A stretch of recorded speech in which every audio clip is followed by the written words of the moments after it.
வணக்கம் டீச்சர்ஸ். இது ஸ்ரீ பாலாஜி கந்தசாமி. இலக்கணம் பார்ட் 2 எதுலேருந்து ஆரம்பிக்க போகிறோம்னா 4 வகை சொற்கள்லேருந்து ஆரம்பிக்கிறோம். சரிங்களா? இந்த 4 வகை சொற்கள் தமிழில் சில எழுத்துக்கள் தனித்து நின்று பொருள் தரும். ஓகே, தெரியும். ஒன்றுக்கு மேற்பட்ட எழுத்துக்கள் தொடர்ந்து வந்தும் பொருள் தரும், இதுவும் தெரியும். இப்படி பொருள் தர்றதுக்கு பேர் சொல் அப்படின்னு சொல்லப்படுது. இதுக்கு சொல்லுக்கான டெஃபினிஷன் இதை நாம் சொல்கிறோம். இலக்கண வகையில் சொல் 4 வகைப்படும், அதே மாதிரி இலக்கிய வகையிலையும் 4 வகைப்படும்.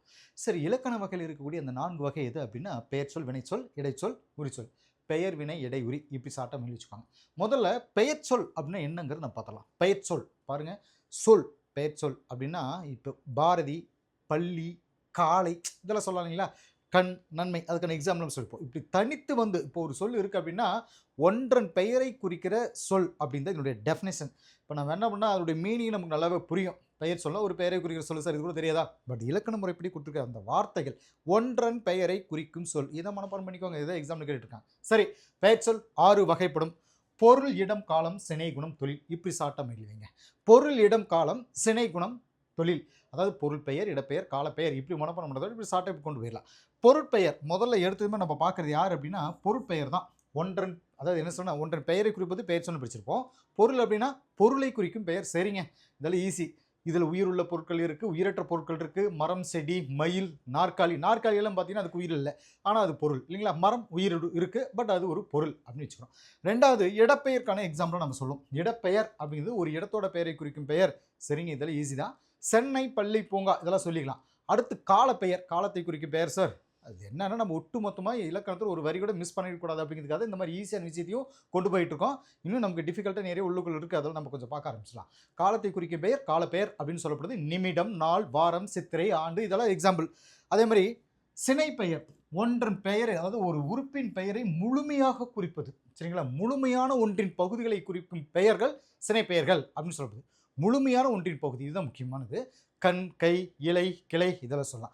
அடுத்து பண்பு பெயர், பண்பு, குணம் எல்லாம் ஒன்று தான். சரிங்களா? நிறம், சுவை, அளவு, வடிவம் இதெல்லாம் வந்து பண்பை குறிக்கக்கூடிய விஷயங்கள். ஸோ பொருளோட பண்பை குறிக்கிற பெயர் பண்பு பெயர் அப்படின்னு சொல்லப்படுது. வட்டம், சதுரம் இதெல்லாம் சொல்லலாம். தொழிற்பெயர் அப்படின்னா படித்தல், ஆடுதல், நடித்தல், புரியுங்களா? இதெல்லாம் வந்து தொழிற்பெயர். அதாவது அல்தல், ஐக்கை இப்படிலாம் வருது. அடுத்ததாக நம்ம வினைச்சொல் அப்படிங்கிற ஏரியா பக்கம் போவோம். இதில் என்ன அப்படின்னா வினை அப்படிங்கிற சொல்லுக்கு செயல் அப்படின்னு பொருள். சரிங்களா? செயலை குறிக்கும் சொல் வினைச்சொல் அப்படின்னு சொல்லப்படுது. இப்போ வா, நீ போ இப்படிலாம் சொல்லலாம். அடுத்து இடைச்சொல். இடைச்சொல் அப்படின்னா பெயர் சொல்லியும் வினை சொல்லியும் சார்ந்து வர்ற சொல் இடைச்சொல் அப்படின்னு சொல்லப்படுது. இது தனித்து இயங்காது, இதுக்கு தனியாக மீனிங் கிடையாது. இன், கு இதுக்கு எதாவது மீனிங் இருக்கா? இன் அப்படிங்கிற மீனிங் இருக்கா? இல்லை. கு, உடைய அது கூட ஓரளவுக்கு வரும். பட் இதில் வந்து என்னென்னா தனி சொல், அந்த இடையில வரக்கூடிய அந்த இடைச்சொல்லுக்கு வந்து மீனிங் இருக்காது. சரிங்களா? உடன் இதெல்லாம் வந்து இடைச்சொற்கள் அப்படின்னு சொல்லுவோம். பெயர் சொற்கள், வினை சொற்கள் மாதிரி இடைச்சொற்கள் தமிழில் அதிகமாக இல்லை. ஆனால் இடைச்சொற்கள் தான் மொழியின் பயன்பாட்டை முழுமையாக்குன்னு சொல்லப்படுது. இடைச்சொற்கள் பெயரையும் வினையும் சார்ந்து இயங்குகிற இயல்பு உடையது அப்படின்னு சொல்லுவது. தானாக தனித்து இயங்குகிற இயல்பு இல்லை அப்படிங்கிறது தான் தொல்காப்பியர் சொல்கிறார். சரிங்களா? தானாக தனித்து இயங்கும் பண்பு இதுக்கு கிடையாது. யார் சொன்னது? தொல்காப்பியர் சொன்னதுன்னு சொல்லலாம். இடைச்சொற்கள் தான் மொழி பயன்பாட்டை முழுமையாக்குது. இது தெரிஞ்ச விஷயம் தான். இப்போ எடுத்துக்காட்டுக்கு அப்படின்னு இருக்குன்னு வச்சுக்கோங்களேன். இந்த மாதிரி இருக்குது அப்படின்னா தாயும் தந்தையும் சொல்லலாம் இல்லைங்களா? ஸோ அந்த உம்ங்கிறது தாய் தந்தை அப்படிங்கிறதுல வந்து ஒரு ஃபுல் ஃபார்ம் பண்ணுற யார்? இந்த இடைச்சொல் தான். சரிங்களா? ஒரு மொழியின் பயன்பாட்டை முழுமையாக்குவது இந்த இடைச்சொற்கள் தான். மற்று இருக்குன்னு வச்சுக்கோங்களேன். மற்றொருவர் சொல்லலாங்களா? இங்கே இருக்கிற அந்த மற்று அப்படிங்கிறது மற்றொருவர் சொல்லலாம். ஐ இருக்குன்னா திருக்குறளை சொல்லலாமா? ஸோ இந்த இடைச்சொல் பல வகையாக அமையும். வேற்றுமை உறுப்புகள்லையும் வரும். இப்போ வேற்றுமை உறுப்புகள் பார்த்தீங்கன்னா ஐ ஆளுக்கு இன்கதுகன் இன்னதுகன் அப்படிங்கிறது நமக்கு தெரியும். முதல் வேற்றுமை எழுவை, இரண்டாம் வேற்றுமை ஐன்னு வரும், 3 4ன்னு சொல்லிட்டு இந்த வேற்றுமை உறுப்புகள் நமக்கு தெரியும். இதுலேயும் வரும். அதாவது இடைச்சொல் பல வகையாக அமையும். இந்த இடைச்சொல்லுங்கிறது ஐ ஆளுக்கு இன்னதுகன் சொல்லிட்டு வேற்றுமை உறுப்புகள் வரும். பன்மை விகுதிகளில் வரும். கள், மார் அதாவது அவர்கள் அந்த பன்மை இல்லைங்களா? சரி, இந்த மாதிரி இடங்களிலும் வரும். அடுத்து வேறு எங்கெங்கே சார் இது வரும்? இந்த கால இடைநிலைகள் அப்படின்னு சொல்கிறது. கிருகின்று சொல்லலாம். கிரு நடக்கிறான், நடக்கின்றான் இப்படிலாம் சொல்கிறோம் இல்லைங்களா? ஸோ கிருகின்ற இந்த காலத்தை குறிக்கூடிய இடங்கள்லையும் இந்த இடைநிலைகள் வரும். தொழிற்பெயர் விகுதிகளில் வரும். தல், அல், ஐக்கை இந்த மாதிரியெல்லாம் வருது. தல், நடித்தல் சொல்கிறோம் இல்லைங்களா? ஸோ இந்த மாதிரி தொழிற்பெயர் விகுதிகளிலும் வரும். வியங்கோல் வினைமுற்று கா இய இரல் சொல்கிறோம் இல்லைங்களா? இந்த கா இய வாழ்க ஒளிக சொல்கிறோம் இல்லைங்களா? ஸோ இந்த மாதிரி வியங்கோல் வினைமுற்று விகுதிகளையும் நமக்கு வரும். இதில் என்ன அப்படின்னா இந்த எழுத்துக்கள் இதை மட்டும் பாருங்களேன்.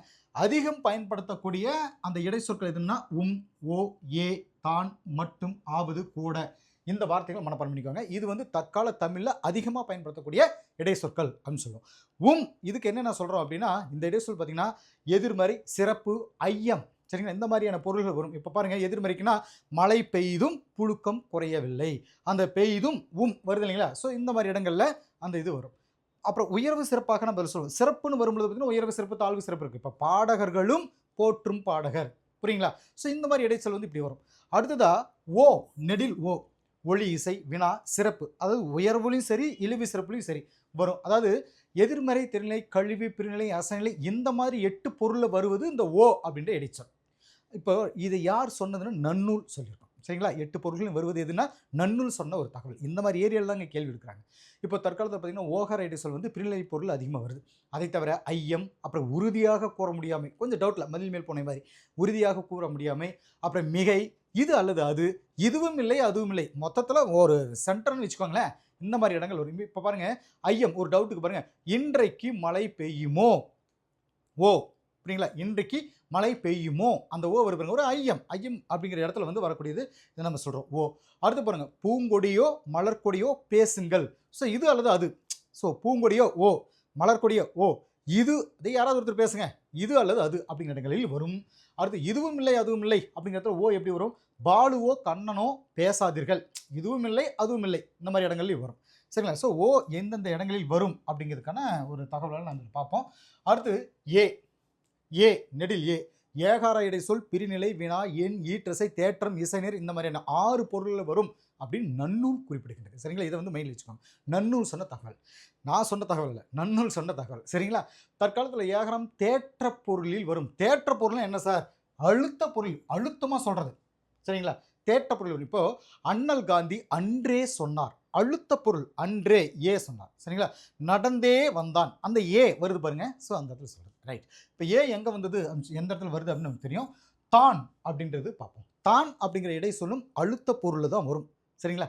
சொற்றொடரில் ஒரு சொல்லோட, அது ஒரு சொல்லோட வருதோ அதை முதன்மைப்படுத்துகிற அந்த ஒரு சொற்றொடரில் ஒரு தடவை மட்டுமே வரும், அந்த முதன்மைப்படுத்தக்கூடிய இடத்துல வரும். இப்போது நிர்மலா தான் நேற்று விழாவில் பாடினாள், இதில் பாருங்கள் நிறைய விஷயங்கள் இருக்குது. தான் எங்கே வந்திருக்கு? அந்த சப்ஜெக்ட் கிட்ட, அந்த 7 வகைட்டு நமக்கு வந்திருக்கா? இப்போ நிர்மலா தான் நேற்று விழாவில் பாடினாள், நிர்மலா நேற்று தான் விழாவில் பாடினாள், இந்த இடத்துல சொல்லலாமா? ஸோ நிர்மலா தான் அப்படிங்கிறது அந்த சப்ஜெக்ட்டுக்கு நேராக வரும்பொழுது பார்த்தீங்கன்னா அந்த தான் இப்படி ஒரு பொருள் தரு. நிர்மலா நேற்று தான் விழாவில் பாடினாள், அப்போது அந்த நேற்றுக்கு எங்கே போய் உட்காந்துருப்பாங்க, அந்த தானுங்கிற எங்கே போய் உட்காந்துருப்பாங்க? இதில் என்ன வேறுபடுனா, நிர்மலா தான் பாடினாள் அப்படின்னா தான் அப்படிங்கிற இடை சொல். இப்போ இந்த இடத்துல வந்து இப்போ இந்த மாதிரி இடங்களையும் அந்த தான் வரும் அப்படின்ற விஷயம் நம்ம தெரிஞ்சுக்கலாம், சரிங்க? அடுத்த ஒரு இடை சொல் மட்டும் அப்படிங்கிற ஒரு இடத்த இதை பார்ப்போம். இந்த சொல் வரையறை பொருளை தருது. முடிந்த வரைக்கும், குறிப்பிட்ட நேரம் வரை, அதாவது முடிந்த வரை, குறிப்பிட்ட நேரம் வரை அப்படின்ற பொருளில் வருது, சரிங்களா? படிப்பு மட்டும் இருந்தால் போதும், மட்டும் படிப்பு மட்டும் இருந்தால் போதும், வரையறை பொருள் இல்லைங்களா? சரிங்களா? சரி, இந்த மாதிரி இடங்கள் வரும். அடுத்து ஆவது அப்படின்ற ஒரு விஷயத்தை நம்ம எடுப்போம். ஆவது அப்படின்னா இது பல பொருள்களில் வர்ற இடை சொல்லுன்னு சொல்லப்படுது, பல பொருள்களில். இப்போ 5 பேராவது வாருங்கள், குறைந்த அளவு சொல்லலாம் இல்லைங்களா? அவனாவது இவனாவது செய்து முடிக்க வேண்டும், இது அல்லது அது அப்படிங்கிற இடங்கள்ல வருதா? இது அல்லது அது அப்படிங்கிற இடங்கள் வருங்களா? இப்போ பாருங்க, இதில் வந்து முதலாவது இரண்டாவது வரிசைப்படுத்துதல் அப்படிங்கிறதுல வருதா? முதலாவது இரண்டாவது அப்படின்னு சொல்லிட்டு, ரைட்? இப்போ அடுத்த ஒரு இடை சொல் என்ன அப்படின்னா, கண்டிப்பாக இந்த ஏரியாவிலேருந்து ஒரு கேள்வி இருக்குங்க. கூட அப்படின்ற ஒரு இடை சொல் என்னன்னா, என்னிடம் ஒரு காசு கூட இல்லை, இது வந்து குறைந்தபட்சம், குறைந்தபட்சம் அப்படிங்கிற இடங்கள்ல வருதுன்னா என்னிடம் ஒரு காசு கூட இல்லை. இப்போ நெக்ஸ்ட் பாருங்க, தெருவில் ஒருவர் கூட நடமாடவில்லை, இது வந்து முற்றுப்பொருளா? தெருவில் ஒருவர் கூட நடமாடவில்லை, இது முற்றுப்பொருள் அப்படிங்கிற இடத்துல அந்த கூடங்கிற இடைச்சொல் வருது. அவனுக்கு வரைய கூட தெரியும், எச்சம் தழுவிய கூற்று, அவனுக்கு வரைய கூட தெரியும். ஸோ இந்த மாதிரி இடங்கள் அந்த இடைச்சொல் நமக்கு வந்துடுது. அடுத்த ஒரு இடைச்சொல் என்ன அப்படின்னா ஆ நெடில் ஆ, வினாப்பொருளில் வரும் அப்படின்னு சொல்லுது. என்னன்னா வினாப்பொருளில் வர்ற இடைச்சொல் அப்படின்னு சொல்லப்படுது. இதுக்கு ஆ அப்படிங்கிற இடைச்சொல் சொற்றொடரில் எந்த சொல்லோட இணைஞ்சு வருதோ அந்த சொல் வினாவாக மாறுது. இப்போ புகழேந்தி நேற்று உன்னுடன் பேசினானா, ஆ, புகழேந்து நேற்று உன்னுடன் பேசினானா, அந்த ஆ வருது பாருங்க, அதை சொல்றோம். புகழேந்தி நேற்று உன்னுடனா பேசினான், பாருங்க அந்த ஆங்கிறது ஒவ்வொரு இடத்துல வரும்போது எப்படி மாறுதுன்னு பாருங்க, சரிங்களா? ரைட்? இப்போ இந்த மாதிரி இடங்கள்ல நமக்கு வரும். ஆம் அப்படின்ற இடைச்சொல் எங்கே சார் வரும்? ஆம் அப்படிங்கிறது சொற்றொடரில் கடைசியில் வந்து இசைவு சாத்தியம் பொருத்தம் இந்த பொருளையும் தகவலாகவும் வதந்தியாகவும் செய்தியை சொல்றதுக்கு பயன்படுது இது, சரிங்களா? இப்போ இசைவுங்கிற இடத்துல எங்கே சார் வரும்? உள்ளே வரலாமா? உள்ளே வரலாம், ஆம், ஆமா இல்லை அது கேள்வி ஆகிடும். உள்ளே வரலாம் அப்படின்னா அந்த ஆம் அந்த இடத்துல வந்து. ஸோ இசைவு. இனியன் தலைநகர் போகிறானாம், இது ஒரு தகவலா? இது ஒரு செய்தியா? இனியன் தலைநகர் போகிறானாம், ஆம் வருதா? ஸோ தகவல் செய்தியாக வரக்கூடியது. பறக்கும் தட்டு நேற்று பறந்ததாம், இது வதந்தி, சரிங்களா? எங்கெங்கே வருதுன்னு பாருங்களேன். வதந்தி அல்லது பொய் அப்படின்னு சொல்லிட்டு சொல்கிறது நம்ம தெரிஞ்சுக்கலாம். நெக்ஸ்ட் இதுலேயே வந்து ஒரு சில கொடுத்துருப்பாங்க. அன்று அப்படிங்கிற ஒரு விஷயம் வந்து எங்கே பயன்படுத்துது? இந்த இடத்துல பாருங்க எழுதியிருக்கு பாருங்க. அன்று அதே மாதிரி அல்ல. இது எந்த இடத்துல பயன்படுது பார்த்தீங்கன்னா, அன்று அப்படிங்கிறது ஒருமைக்கு, அல்ல அப்படிங்கிறது பன்மைக்கு. இது பாருங்க, இந்த டாப்பிக்கில் வரக்கூடிய எக்ஸ்ட்ரா நியூஸ் இது. இந்த மாதிரி இடத்துலையும் நம்ம கேள்விகள் எடுத்திருக்காங்க. அன்றுங்கிற வார்த்தை எங்கே பயன்படுத்துகிறோம்? ஒருமையாக ஒரு விஷயத்தை சொல்லும்போது. பன்மையாக ஒரு விஷயத்தை சொல்லும்போது அல்ல அப்படிங்கிறத பயன்படுத்துகிறோம். இப்போ எடுத்துக்காட்டுக்கு இது பழம் அன்று இப்படி சொல்லலாமா? இது இது பழம் அன்று இப்படி தான் எழுத போகிறோம். அன்று இங்கே என்ன சொல்லப்பட்டிருக்கு அப்படின்னா, இது ஒரு ஒருமை. பழம் அப்படிங்கிறது ஒரு சிங்கிள். சரிங்களா? இவை பழங்கள் அல்ல. ஸோ இந்த இடத்துல என்ன சொல்கிறோம்னா, பழங்கள் பன்மை. ஆக நாம் இங்கே தெரிஞ்சுக்கிற ஒரு விஷயம் என்ன அப்படின்னா, ஒருமைன்னு வரும்பொழுது பார்த்தீங்கன்னா அன்று பயன்படுத்துகிறோம், பன்மைன்னு வரும்பொழுது அல்லவை நம்ம பயன்படுத்துகிறோம். ஸோ அதனால தான் இந்த அன்று அல்ல எந்த இடத்துல பயன்படுத்துகிறோம் அப்படின்னு சொல்கிறோம். ஸோ இவை பழங்கள் அல்ல. அதே மாதிரி எத்தனை, எத்துணை இந்த விஷயத்தையும் பாருங்கள். எத்தனை அப்படிங்கிறது எண்ணிக்கையை குறிக்கும். எத்துணை என்பது அளவையும் காலத்தையும் குறிக்கும். இப்போ பாருங்கள், எத்தனை நூல்கள் வேண்டும் சொல்லலாமா? எத்தனை நூல்கள் வேணும், எத்தனை புக்கு உங்களுக்கு வேணும். அதுவே பாருங்கள், ஒரு பெரிய மரத்தை பார்த்தோம், எத்துணை பெரிய மரம், எத்தனை ஆண்டு பழமையானது. ஒரு ஆச்சரியத்தோட ஒரு என்ன சொல்கிறது, ஒரு பிரமிச்சு போய் சொல்கிறோம் இல்லைங்களா, அந்த இடத்துல பிரமிப்பு எத்துணை. எத்தனைங்கிறது டிஜிட். உங்களுக்கு எத்தனை நூல் வேணும், எத்தனை இது வேணும்னு சொல்லி சொல்கிறோம். ரைட். இப்போ அடுத்து இதில் வந்து என்னென்னா, அதுக்கான எக்ஸாம்பிள் கீழே கொடுத்துருப்போம். அடுத்து ஒரு டைட்டில் பாருங்களேன், உரிச்சொல். இதிலிருந்து நம்ம கண்டினியூ கொண்டு போகணும்னா, உரிச்சொல்லும் பொழுது பார்த்தீங்கன்னா, பெயர் சொல்லோ வினை சொல்லோ இதோட தன்மையை மிகுதிப்படுத்த வர்றது உரிச்சொல் அப்படின்னு சொல்லப்படுது. எடுத்துக்காட்டு சொல்லணும்னா, மா மா பெரியன்ற பொருள் இருக்கா? மா அப்படின்னா என்ன? இது ஒரு உரிச்சொல். ஒரு விஷயத்தை பில்டப் பண்ணி சொல்கிறது. மாநகரம் மதுரை சொல்லலாமீங்களா? பெரிய நகரம். ஏன் பெரிய நகரம் மதுரைன்னு சொல்ல ஆகாதா? மாநகரம் மதுரை அப்படின்னு சொல்லணும். அது இன்னும் கொஞ்சம் என்ன சொல்கிறது, கொஞ்சம் மிகைப்படுத்தி சொல்கிறதுக்கு பேர் உரிச்சொல்ங்க. அவ்வளோதான் விஷயம். சால நன்று அப்படின்ற பொருள் கூட சொல்லலாம். சால நெடி சா சால சிறந்தது. சிறந்ததுன்னு சொன்னாவே தெரியும். ஆனால் சால சிறந்ததுன்னா இன்னும் நல்ல சிறந்தது அப்படின்றது பொருள். உரிச்சொல் இசை, குறிப்பு, பண்பு அப்படிங்கிற பொருள்களுக்கு உரியதாக வரும் அப்படின்றது ஒரு பாயிண்ட். உரிச்சொற்கள் ஒவ்வொன்றும் தனி பொருளில் உடையது. ஆனால் இவை தனித்து வழங்கப்படுவதில்லை. இந்த ஒரு பாயிண்ட்டையும் மைண்ட் வச்சுக்கோங்க. உரிச்சொற்கள் செய்யுளுக்கே உரியன அப்படின்னு யார் சொன்னது? நன்னூலார் சொன்னது. நான் சொன்னதில்லை. உரிச்சொற்கள் செய்யுளுக்கே உரியன அப்படின்னு சொன்னதே யாருங்க? நன்னூலார். சரிங்களா? ரைட். இதில் வந்து ஒரு சில தகவல் கொடுத்துருப்போம். நன்னூலார் நான் கொடுத்ததுக்கு அதான் ரீசன். இப்போ இங்கே பாருங்கள், கடிமலர். இந்த கடிங்கிற வார்த்தையை பாருங்கள் எத்தனை இடத்துல கடிச்சு வச்சுருக்காங்கன்னு பாருங்கள். புரியுங்களா? கடிமலர் அப்படின்னா மனமிக்க மலர் அப்படின்றதுக்கு வந்து கடிமலர். அதே கடிநகர், காவல் மிக்க நகர். இந்த இடத்துல கொண்டு வந்து மனமிக்க நகர் அப்படின்னு சொல்ல முடியாது. சரிங்களா? அதே மாதிரி மலர்கிட்ட போயிட்டு காவல் மிக்க மலர், சரி காவல் யாரோ இருந்துட்டு போட்டோம். கடிமலர் மனமிக்க நகர், மனமிக்க மலர் அப்படின்னு வச்சுக்கலாம். இதே கடிநகர்னா காவல் மிக்க நகர். சரிங்க. கடி விடுதும், விரைவாக விடுவோம். நம்ம ராமாயணத்தில் வந்து குகன் கிட்ட ராமர் சொல்லியிருப்பார், கடி நுனி கடி விடு அப்படின்னு சொல்லிட்டு வேகமாக சொல்வார். என்னன்னா, அந்த படகை வேகமாக மினி நடுக்கடுது அப்படின்னு சொல்லிட்டு அப்படி வரிசை போயிட்டே இருக்கும். அந்த கடிங்கிற விஷயம் விரைவாக, ஸ்பீடு, இந்த மாதிரி இடத்துலையும் பயன்படுத்துகிறாங்க. சரிங்களா? பாருங்கள், ஒரே வார்த்தை எங்கெங்கே அந்த வார்த்தைக்கு தகுந்த பொருள் மாறுதுங்க. கடி நுனி, கூர்மையான நுனி. சரிங்களா? குடி இந்த இடத்துல சொன்னால் நுனிங்கிறது வந்து கடி நுனி அப்படின்னா ரொம்பவும் கூர்மையாக இருக்கக்கூடிய இடத்துலையும் பயன்படுத்துகிறோம். இந்த வார்த்தைகளை மனப்பாடம் பண்ணிக்கோங்க. இதை தான் எக்ஸாம்பிள் கேட்குறாங்க. உரு தவ நனி, கூர்களி, இதெல்லாம் வந்து என்ன சொல்கிறோம்னா, நம்ம அந்த மிகுதிங்கிற பொருளை சொல்லலாம். உரு தவ நனிங்கிறது கூர்களி விட்டுருங்க. இந்த 3 சொற்களும், இந்த உரி சொற்களும் பார்த்தீங்கன்னா மிகுதி, அதிகமாக அப்படின்ற பொருள் வருது. இப்போ உருபசி, மிகுதியான பசி. தவ சிறிது, நனி நன்று, இப்படியெல்லாம் சொல்லலாம். சரிங்களா? ஸோ உரிச்சொற்கள் பெயரையும் வினையும் சார்ந்து அதுக்கு முன்னால் வந்து பொருள் உணர்த்துது. ஒரு சொல் பல பொருள்களுக்கு உரியதாக வர்றதும் உண்டு. பார்த்தீங்கன்னா மழலை, பார்த்தீங்கன்னா ஒரு குழந்தைய சொல்கிறோம். அதே மாதிரி குழந்தை, இதை வந்து இதை உரி சொல்ல சொன்னால் மழை அப்படின்னு சொல்லலாம். அதே மாதிரி குலை அப்படின்றது நம்ம சொல்லலாம். ஸோ மழலை, குழந்தை இதுக்காக சொல்லக்கூடிய ஒரு விஷயம். அடுத்து உவப்பு அப்படின்னா உவகை. பசப்பு அப்படிங்கிறது நிறம் மங்குதல். பயப்பு, பயன் அப்படிங்கிறது அப்படியே நமக்கு பயன்படுது. சரிங்களா? இப்போ செழுமை அப்படிங்கிறது செழிப்பை குறிக்கக்கூடியது. செழுமைன்னு கொடுத்துருக்காங்க இல்லையா, இது வந்து என்ன சொல்கிறோம்? செழிப்புன்னு சொல்கிறோம். செழித்த, செழிக்கும் அப்படின்னு பெயராகவும் வினையாகவும் பயன்படுது இல்லைங்களா? ஸோ விழுமம் அப்படிங்கிறது இந்த இடத்துல இருக்கு பாருங்க, இந்த வார்த்தை விழுமம் அப்படிங்கிறது விழுப்பம், விழுமுதல், விழுமிய அப்படின்னும் பெயராகவும் வினையாகவும் பயன்படுது. மற்ற உரிச்சொற்களும் அதே மாதிரி தற்காலத்தில் பயன்படுது. இந்த ஒரு விஷயத்தை மெயில் வச்சுக்காங்க. சரிங்களா? ரைட். அடுத்து தொடர் இலக்கணம். எட்வர்டு வந்தான். இதுலேருந்து நம்ம தொடர் இலக்கணத்தை கொண்டு போகலாம். என்ன அப்படின்னா, இந்த சொற்றொடர் எட்வர்டு வந்தான் அப்படின்ற சொற்றொடர் பார்த்தீங்கன்னா, பேர்ச்சொல் எட்வர்டு. அப்படிங்கிறது தான். இந்த சொற்றொடர் வர்றதுக்கு அடிப்படையாக அமைஞ்ச பெயர் சொல்ல தான் என்ன சொல்கிறோம், எழுவாய் அப்படின்னு சொல்கிறோம்.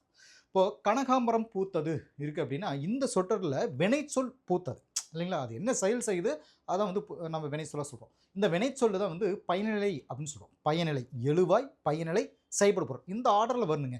இதை மெசேஜே இங்கே இருக்கிறது. ஸோ இந்த வினைச்சொல்லே வந்து பயனிலை அப்படின்னு சொல்கிறது. ஒரு தொடரில் பயன் நிலைச்சு இருக்கிற இடத்த பயனிலை அப்படின்னு சொல்கிறோம். மீனா கனகாம்பரத்தை சூடினாள், இந்த தொடரில் சொற்றொடர் எழுறதுக்கு காரணமாக அமைஞ்ச மீனா அப்படிங்கிற பெயர் சொல் தான் எழுவாய் அப்படின்னு சொல்லப்படுது. அந்த எழுவாயோட பயனிலை சூடினாள் அப்படின்னு சொல்லப்படுது இல்லைங்களா. ஏன்னா இன்னொரு பெயர் சொல்லான கனகாம்பரம் அப்படிங்கிறது செயல்படு பொருள். ஸோ செயல்படு பொருள் அப்படின்னு இந்த இடத்துல நம்ம சொல்கிறோம்.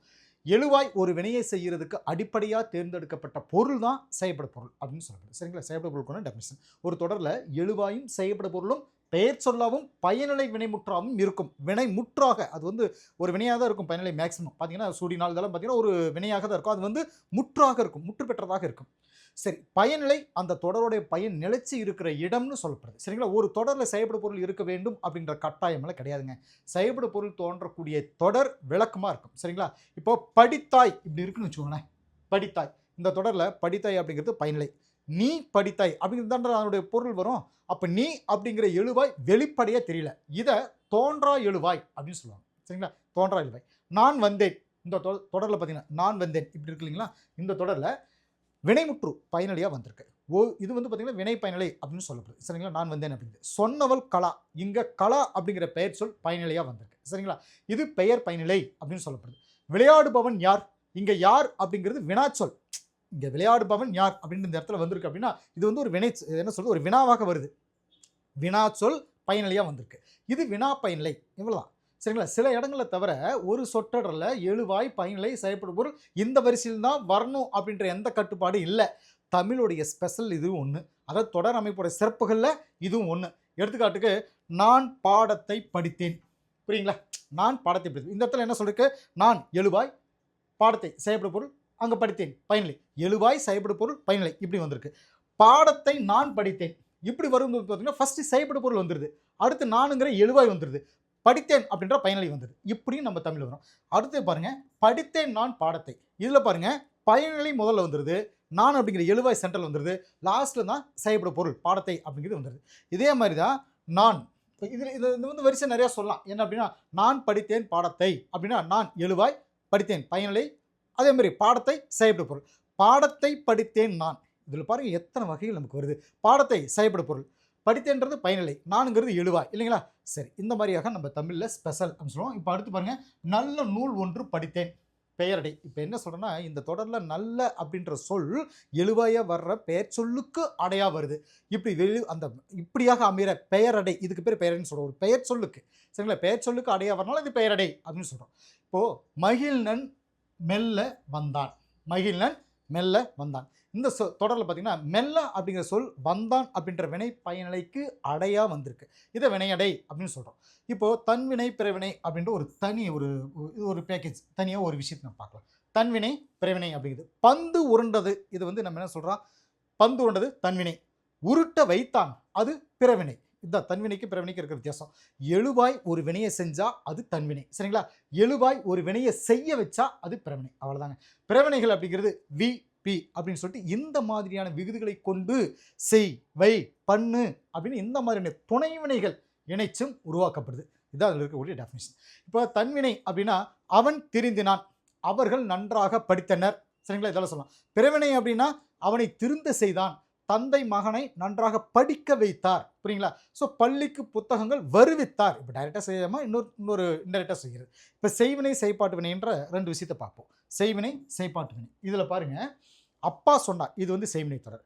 தோசை வைக்கப்பட்டது, இந்த படுப்பட்டதுன்னு வருதால் அது செய்பாட்டு வினை, சரிங்களா. அது ஒரு சாட்டம் எழுதி வச்சுக்கோங்க. அப்பா சொன்னார் செய்வினை, தோசை வைக்கப்பட்டது செய்பாட்டு வினை தொடர் அப்படின்னு சொல்லுது. இதே மாதிரி பாட்டு பாடுகிறாள், இது செய்வினை. பாட்டு பாடப்பட்டது யாரு, அவளால், அப்போ பாடப்பட்டது இது செய்பாட்டு வினை, சரிங்களா. செய்பவரை முதன்மைப்படுத்துகிற வினை செய்வினை, செய்படு பொருளை முதன்மைப்படுத்தும் வினை செய்பாட்டு வினை, அவ்வளோதான். படு அப்படிங்கிறது மாதிரியே உன் அப்படின்ற வார்த்தை, இங்கே பாருங்க, படு அப்படிங்கிற மாதிரியே உன் அப்படின்ற அந்த வார்த்தை இருக்கு பாருங்களா, அந்த உன் அப்புறம் பெரு இந்த மாதிரியான துணை வினைகள் செய்பாட்டு வினைகளாக அமையும். செய்பாட்டு வினைகள் இந்த மாதிரி துணை வினைகள் வரும். அதே மாதிரி எச்சங்கள், இப்போ பெயரெச்சமாகட்டும் வினையெச்சமாகட்டும், இந்த எச்சங்கள் இருக்குன்னு வச்சுக்கோங்களேன். எச்சங்களுடைய சேர்ந்து ஆயிற்று, போயிற்று, போனது, இந்த மாதிரியான துணைவினைகளும் செயல்பாட்டு வினைகளை உருவாக்குது. கோவலன் கொலையுண்டான், கோவலன் கொலையுண்டான், இது ஒரு இந்த வார்த்தையை பிடிச்சு பாருங்க. அதே மாதிரி ஓவியம் குமரனால் வரையப்பட்டது. வீடு ஆயிற்றுக்கு பார்த்தீங்க அப்படின்னா, வீடு யாரால் சொல்லப்படுறது, வீடு கட்டி ஆயிற்று, கட்டி ஆயிற்று அப்படின்னு சொல்கிறோம்ல, ஆயிற்று. சரிங்களா? இப்போ இங்கே ஒரு சில தொடர்கள் வந்து நமக்கு கொடுத்துருப்பாங்க. இந்த தொடர்கள் வந்து என்ன ஒரு மீனிங் கொடுக்குன்னு நம்ம பார்ப்போம். அப்துல் நேற்று வந்தான், இது என்ன சொல்லலாம், தன்வினை தொடர். சரிங்களா? அப்துல் நேற்று வருவித்தான், இது பிறவினை தொடர். வருவித்தான் பிறவினை தொடர். கவிதா உரை படித்தால், செய்வினை தொடர். சரிங்களா? கவிதா உரை படித்தால் செய்வினை. உரை கவிதாவால் படிக்கப்பட்டது, பட்டது. சரிங்களா? செய்பாட்டு வினை தொடர். அவ்வளவுதான். குமரன் மலையில் நனைந்தார், உடன்பாட்டு வினை தொடர் குமரன். அதே குமரன் மலையில் நனையவில்லை, ஆப்போசிட், எதிர்மறை வினை தொடர். மலையில் நனையவில்லை, நனையவில்லைன்னா எதிர்மறை. சரிங்களா? என் அண்ணன் நாளை வருவான், செய்தி தொடர். என் அண்ணன் நாளை வருவான், இது ஒரு செய்தி இல்லைங்களா? ஸோ செய்தி தொடர். எவ்வளவு உயரமான மரம் அப்படின்னா அது ஒரு உணர்ச்சி தொடர் இல்லைங்களா? ஸோ ஒரு உணர்வு பூர்வமாக சொல்லக்கூடிய ஒரு விஷயம் உணர்ச்சி தொடர் சொல்லு. உள்ளே பேசி கொண்டிருப்பவர் யார், வினா தொடர். உள்ளே பேசி கொண்டிருப்பவர் யார், அந்த ஒரு வினா வந்திருக்கு. பூக்களை பறிக்காதீர், கட்டளை, கட்டளை தொடர். சரிங்களா? இது நாற்காலி, அவன் மாணவன், இதெல்லாம் பார்த்தீங்கன்னா பெயர் பயனிலை அப்படின்னு சொல்கிறது. சரிங்களா? ஸோ இதில் இருக்கக்கூடிய முக்கியமான கண்டென்ட் இதுதான். அடுத்ததாக பார்த்தீங்கன்னா 4 வகை சொற்கள் அப்படின்னு பார்த்தோம். தமிழில் சில எழுத்துக்கள் தனித்து நின்று பொருள் தரும், ஒன்றுக்கும் மேற்பட்ட எழுத்துக்கள் தொடர்ந்து வந்து பொருள் தரும். இப்படியாக பொருள் தரது சொல் அப்படின்னு சொல்லியிருப்போம். இதில் வந்து ஈ, பூ, மை, கல், கடல், தங்கம் இதெல்லாம் சொல்லலாம். இலக்கண அடிப்படையில் வந்து பெயர் சொல், வினைச்சொல், இடைச்சொல், உரிச்சொல் அப்படின்னு சொல்லிட்டு பார்த்துருப்போம். அதில் முதல்ல வந்து பெயர் சொல் அப்படிங்கிறது முன்னே நம்ம பார்த்துருப்போம். இதனுடைய கண்டென்ட் வந்து ஒரு ஷார்ட் ஃபார்மாக கொண்டு வந்தலாம். இது வந்து நமக்கு 2 இடங்கள் கொடுத்துருப்பாங்க. பார்த்தீங்க அப்படின்னா 6 to 10th ஒரு இடத்துலையும் +1 +2 ஒரு இடத்துல கொடுத்துருப்பாங்க. அங்கே இருக்கிற வார்த்தைகள் இங்கே இருக்கிற வார்த்தைகள் ஒரு சில மட்டும் தான் கோயின்ஸாக இருக்கும். பெயர் சொல் அப்படின்னா ஒன்றன் பெயரை குறிப்பது பெயர் சொல். பாரதி, பள்ளி, காலை, கண் இதெல்லாம் சொல்லியிருப்போம். வினைச்சொல் அப்படின்னா வினை அப்படிங்கிறது சொல்லுக்கு செயல் அப்படின்னு சொல்லிட்டு ஒரு பொருள் இருக்கும். வா, போ, எழுது, விளையாடு இதெல்லாம் சொல்லலாம். இடைச்சொல் அப்படிங்கிறது பெயர் சொல்லியும் வினைச்சொல்லியும் சார்ந்து வர்ற சொல் இடைச்சொல் அப்படின்னு சொல்லி கொடுத்துருப்பாங்க. இது வந்து தனித்து இயங்காது இல்லைங்களா? தாயும் தந்தையும் சொல்லுவோம். மற்றுங்கிறதுக்கு மற்றொரு சொல்லுவோம். ஐங்கிறது திருக்குறளையும் சொல்லுவோம். அதில் உரிச்சொல் அப்படிங்கிறது பெயர் சொல், வினைச்சொல் இதோடைய தன்மையை மிகுதிப்படுத்த வர்றது வந்து உரிச்சொல் அப்படின்னு சொல்லுவோம் இல்லைங்களா? ஸோ மாநகரம், மதுரை இதெல்லாம் சொல்லலாம். சாலை சிறந்தது இதெல்லாம் சொல்லியிருப்போம். ரைட். இப்போ இதில் இருக்கக்கூடியது ஒரு ஜஸ்ட் ஒரு சின்ன ரீகால் தான் நம்ம பார்த்துருப்போம். அது வந்து இன்னொரு ஸ்டாண்டர்ட் கொடுத்ததுனால இப்போது நாம் முக்கியமாக இந்த கிளாஸில் பகுபத உறுப்பிலக்கணங்கள் அப்படின்னு சொல்லிட்டு இதில் நம்ம பார்ப்போம். தமிழில் சொல்லுக்கு வழங்கக்கூடிய பெயர்களில் ஒன்று பதம் அப்படின்னு சொல்லப்படுது. பதம் 2 வகைப்படும் சொல்லுவோம். பகுபதம், பகாப்பதம். பிரித்தால் பொருள் தரும், எதுக்கு பொருள் தராது, இவ்வளவு வித்தியாசம். பிரிக்கக்கூடியதும் பிரித்தால் பொருள் தருவதுமான சொல் பகுபதம் அப்படின்னு சொல்லப்படுது. இது பெயர் பகுபதம், வினை பகுபதம் அப்படின்னு சொல்லிட்டு 2 வகையாக பிரிச்சிருப்பாங்க. சொற்களை பொருள் நோக்குலையும் பிரித்து எழுதுவாங்க. ஒவ்வொரு சொல்லையும் இருக்கிற உறுப்புகள் எவை எவை அப்படிங்கிற வகையிலையும் பிரித்து எழுதுவாங்க. அப்படி பிரித்து எழுதுகிற உறுப்புகளை பகுபத உறுப்புகள் அப்படின்னு சொல்லுவாங்க. ஒரு வினை பகுபதத்தில் பகுதி விகுதி அடிப்படை உறுப்புகள் இருக்குது. சில சொற்களில் பகுபத உறுப்புகள் 1 2 குறைஞ்சி வரும். சில சொற்களில் 6 உறுப்புகள் வரும். பகுதி விகுதி இடைநிலை சந்தி சாரி விகாரம் சொல்லிட்டு அந்த 6 உறுப்புகளும் வரும். ஒரு பகுபதத்தில் பகுதி விகுதி இடைநிலை அப்படின்ற பொருள் தர்ற உறுப்புகள் எதுன்னு கேட்டிங்கன்னா இந்த 3 விஷயம் தான். பகுதி விகுதி இடைநிலை, இது மட்டும் தான் பொருள் தரக்கூடிய உறுப்புகள் அப்படிங்கிறது. அதனால தான் இங்கே தனியாக நம்ம எழுதி வச்சுருப்போம். அடுத்ததாக பகுபத உறுப்புகள் 6ன்னு நான் சொல்லியிருப்பேன். பகுதி பெரும்பாலும் சொற்பொருளையும் விகுதி இடைநிலை இதெல்லாம் இலக்கண பொருண்மைகளையும் தருது. இந்த 3 இணையறப்ப ஏற்படக்கூடிய புணர்ச்சி மாற்றங்கள் தான் சந்தி சாரியை விகாரம் அப்படின்னு சொல்லுது. பகுபத உறுப்புகள் 6 வகைப்படும். 1 பகுதி, முதல்ல வரக்கூடியது முதநிலை அப்படின்னு சொல்லி நம்ம சொல்லுவோம் இல்லைங்களா? அதாவது சொல்லோட அடிச்சொல்லே பகுதி தான், முதல்ல நிற்கும். அதனால் இதை முதநிலை அப்படின்னு சொல்லி சொல்கிறோம். சரிங்களா? விகுதி பெறாத ஏவல் வினையாக வரும். இதெல்லாம் அந்த பகுதிக்குண்டான சில அந்த பாயிண்ட்ஸ். பகுதி சில சொற்களில் ஒற்று இரட்டித்து காலம் காட்டும். இப்போ பகுதி விகுதி அப்படின்னு பிரிக்க முடியாததாக இருக்கும், பகாப்பதமாக அமையும். இதெல்லாம் அந்த பகுதிக்குண்டான விஷயங்கள். வினை சொல்லுல ஏவலாவும் பெயர் சொல்லுல 6 வகை பெயராகவும் அமையும். இதையும் மேல் வச்சுக்காங்க. அடுத்து விகுதி. விகுதி அப்படிங்கிறது இறுதி நிலை, கடைசியாக வர்றது. இப்போ ஒரு வார்த்தை இருக்குன்னா அதில் கடைசியாக வருது. ஒரு வினைமுற்று சொல்லோட இறுதியில் நின்று திணை, பால், எண், இடம் காட்டுறதாக அமையும். திணை உயர்தனை அக்ரியா, அது வந்தது அப்படின்னு ஏதோ ஒரு அக்ரிணின்னு நம்ம சொல்கிறோம். உயர்தனை அவன் வந்தான் அந்த மாதிரி சொல்கிறோம். ஸோ திணை, பால், எண்ணின் இடம் அப்படின்னு சொல்கிறோம். கொடுத்தான் அப்படின்னு ஒரு வார்த்தை இருக்குன்னு கொடுத்துருக்கோம். கொடுத்தான் இதில் வந்து எது பகுதிங்கிறது கொடு, விகுதிங்கிறது கடைசியாக வரக்கூடிய ஆண். இது பாருங்கள், இதில் நமக்கு நல்லா தெரியுங்களா? அதே மாதிரி படித்தாளில் வந்து ஆள் அப்படிங்கிறது விகுதி, நடந்தது அப்படிங்கிறது வந்து தூ, இது வந்து சொல்கிறோம். இப்போ என்னென்னா கொடுத்தான்னா இது என்ன வகையான பால்? கொடுத்தான் அப்படிங்கிறது ஆண் பாலை குறிக்குது, ஆள் அப்படிங்கிறது ஒரு பெண் பாலை குறிக்குது. அது இந்த மாதிரியாக அந்த திணை, பால், எண், இடம் காட்டுறதாக அமையும். இதுகளில் என்ன சொல்கிறேன்னா, ஆண் அப்படிங்கிறது என்ன உயர்தனையா சொல்லலாமா? ஆண்பால் ஒருமை படற்கை அப்படிங்கிறதையும் சொல்லலாம். ஆள் ஒரு பெண்பால் குறிக்குதா? உயர்தனை பெண்பால் ஒருமை படற்கை அப்படிங்கிறதையும் சொல்லலாம். தூ அப்படிங்கிறது விகுதி அஃறிணை. அந்த விகுதி வந்து அஃறிணை. ஒன்றன் பால் படற்கை இடம் அப்படிங்கிற இடத்தையும் அது குறிக்கும். அந்த மாதிரி திணைப்பால் என் இடம் இதை குறிக்கிறதே எது அப்படின்னா அந்த விகுதி தான். கடைசியாக வரக்கூடிய ஒரு கண்டென்ட் தான். வியங்கோல், தொழிற்பெயர், பெயரெச்சம், வினையெச்சம் இந்த மாதிரியான பல இலக்கண பொருண்மைகளையும் உணர்த்துறதுக்கு விகுதி பயன்படுதுங்க. இது முக்கியமான விஷயம். எழுதுக அப்படின்னு ஒரு விஷயம் இருக்குன்னு வச்சுக்கோங்களேன். எழுதுக இருக்கு அப்படின்னா எழுது குட்டல் கா இல்லைங்களா? செய்தல் செய் குட்டல் தல் சொல்லலாம். உரைத்த உரை இத்து இத்து ஆ இப்படியெல்லாம் சொல்லாங்களா? படித்து படி இத்து இத்து ஊ இப்படியெல்லாம் சொல்லாங்களா? சரி, இதுக்கான எக்ஸாம்பிள் அந்த விகுதிக்கு உண்டானது நம்ம கொடுத்துருப்போம். இடைநிலை அப்படின்ற ஒரு விஷயத்தை நம்ம பார்ப்போம். இடைநிலைனா பகுதிக்கும் விகுதிக்கும் இடையில தோன்றக்கூடிய உறுப்பு இடைநிலை அப்படின்னு சொல்றது. வினை பகுபதத்தில் வர்ற இடைநிலையை கால இடைநிலை, எதிர்மறை இடைநிலை அப்படின்னு 2 வகையை பிரிச்சிருப்பாங்க. பெயர் பகுதியில் வர்ற இடைநிலையை பெயர் இடைநிலை அப்படின்னு சொல்லப்படுது. இவ்வளோ தான் இங்கே இருக்கிற முக்கியமான ஒரு விஷயம் சொல்கிறோம். சரி, இப்போ இதில் இந்த வினைக்கு மட்டும் 2 வகையை பிரிச்சிருப்பாங்க. பெயருக்கு ஒரே ஒரு இதுதான். சரிங்களா? இப்போ முதல்ல கால இடைநிலை அப்படின்னு என்னென்ன பார்ப்போம். ஒரு வினை பகுப்பதத்தில் பகுதிக்கும் விகுதிக்கும் இடையில வந்து காலம் காட்டும் உறுப்பு கால இடைநிலை அப்படின்னு சொல்கிறது. காலம் காட்டும் இடைநிலை அப்படின்னு சொல்லப்படுது. இப்போ செய்தான் இருக்குன்னு வச்சுக்கோங்களேன். செய்தான் இப்படி ஒரு இது இருக்கு அப்படின்னா செய்தான் செய் இத்து ஆண் இப்படி வருது இல்லைங்களா? செய்கிறான் செய் கிரு ஆண், செய்வான் செய் இவ்வு ஆண். புரியுங்களா? இதில் அந்த இத்து கிரு கின்று பாருங்க, இத்து இந்த கிரு இவ்வு இருக்கு இல்லைங்களா?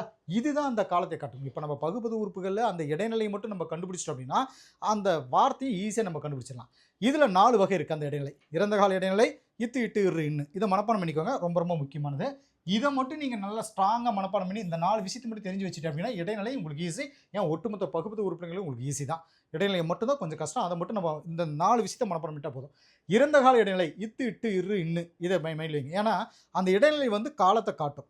இது இறந்த காலமா? இறந்த காலம் அப்படின்னா இத்து படித்தான் செய்தான் அந்த இத்து இடையில வருது இல்லைங்களா? ஸோ அந்த இத்து கண்டுபிடிச்சோம் அப்படின்னா அது இறந்த காலமாக நிகழ்காலமாக கண்டுபிடிச்சலாம். ஆனால் நிகழ்கால இடைநிலை வந்து ஈஸியாக கண்டுபிடிக்கலாம். என்னென்னா கிருகின்று ஆனின்று, நடக்கின்றான் நட கின்று வருது இல்லைங்களா? ஸோ இதை வச்சு அது நிகழ்கால இடைநிலை அப்படின்னு சொல்லி வச்சுக்கலாம். நிகழ்கால இடைநிலைக்கு உண்டான அந்த வார்த்தைகள் வந்து கிருகின்று ஆனின்றுன்னு சொல்லலாம்.